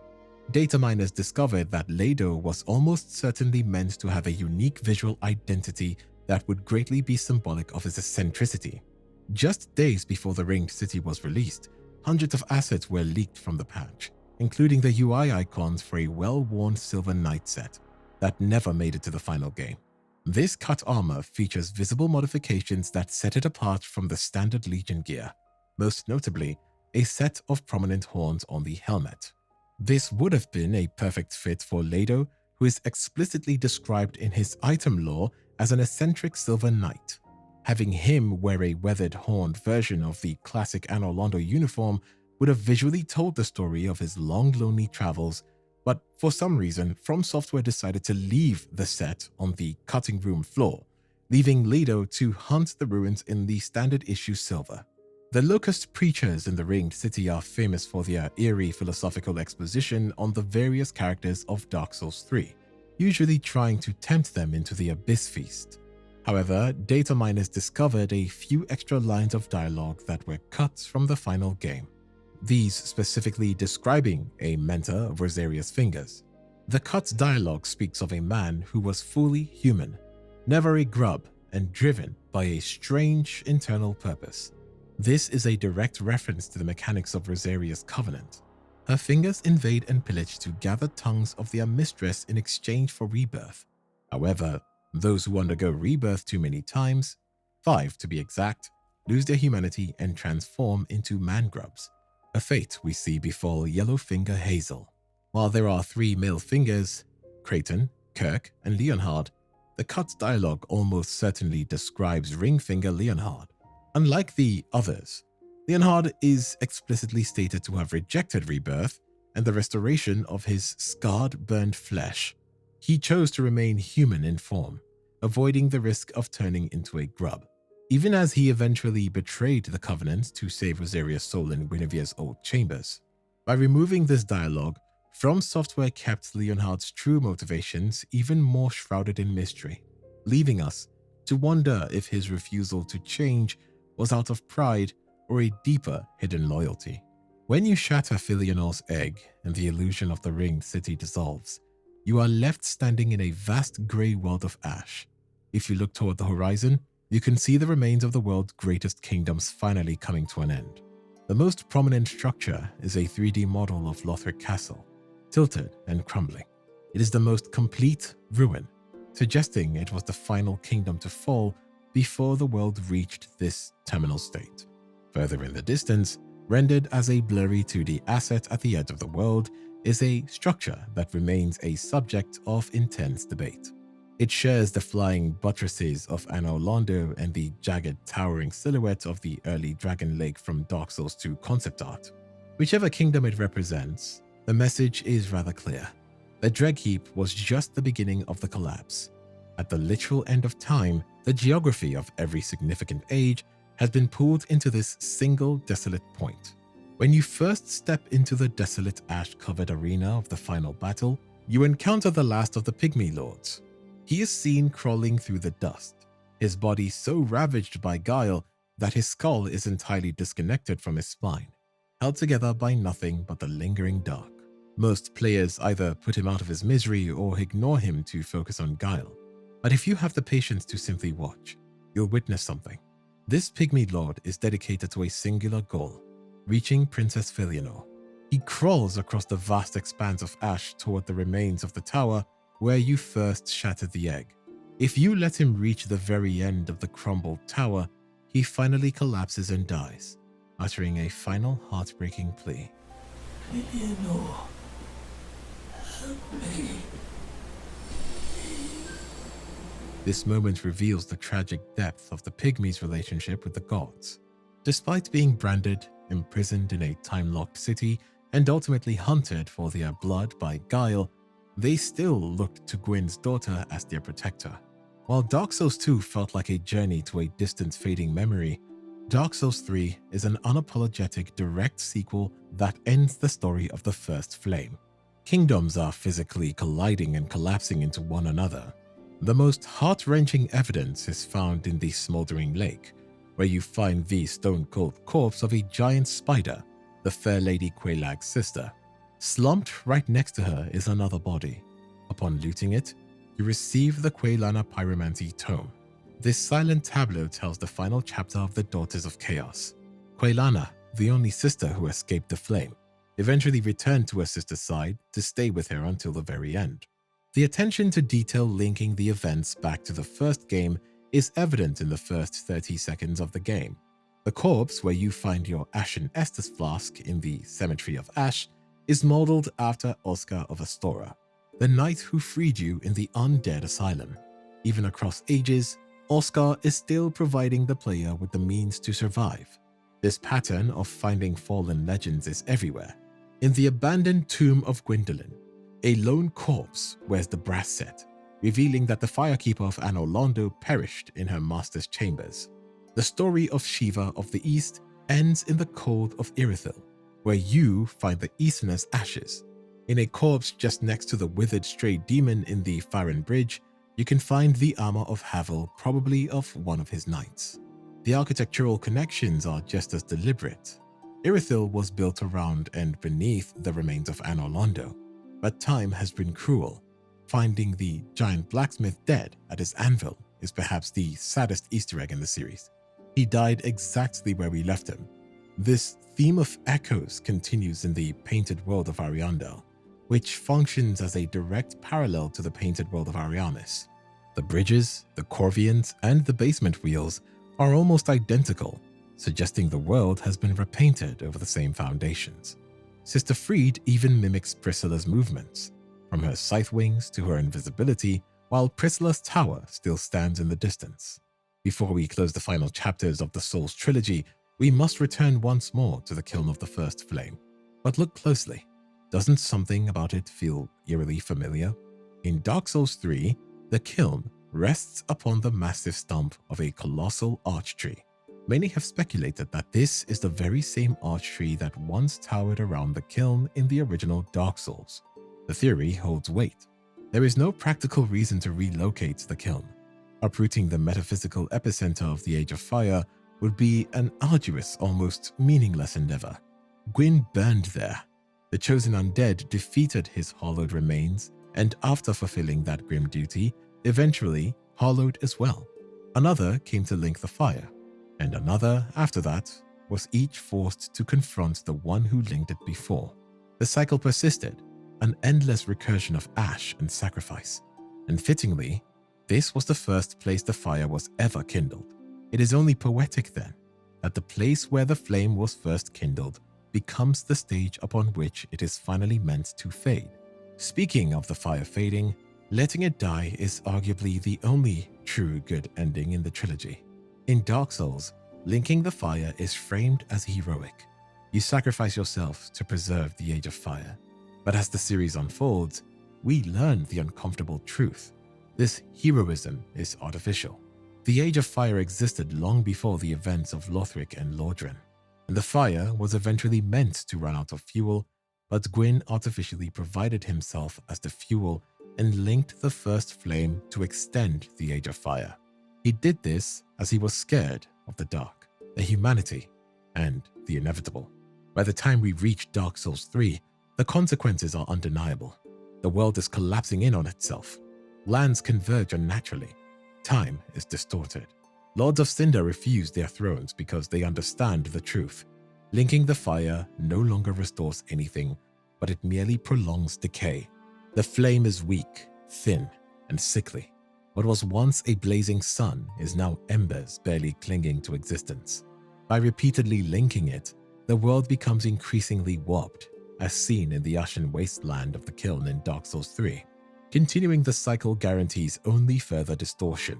Letting the flame die breaks the artificial prolongation of a dying era. It allows the world to reset into something unknown, which is perhaps darker, perhaps quieter, but at least it is honest. It ends the manipulation of undead sacrifices. It ends the forced recursion of lords burning themselves alive to sustain a fading god's legacy. In philosophical terms, linking the fire is clinging to the past. Letting the fire fade is an act of mere acceptance. Speaking of endings, did you know there is a fourth secret ending in Dark Souls 3 that grants no achievement at all? It has no official name, no trophy, and no recognition from the game's systems. And yet, thematically, it may be the most unsettling conclusion of them all. This ending is unlocked by following the exact same path as the end of Fire. You summon the Firekeeper after defeating Soul of Cinder, and she begins to extinguish the first flame.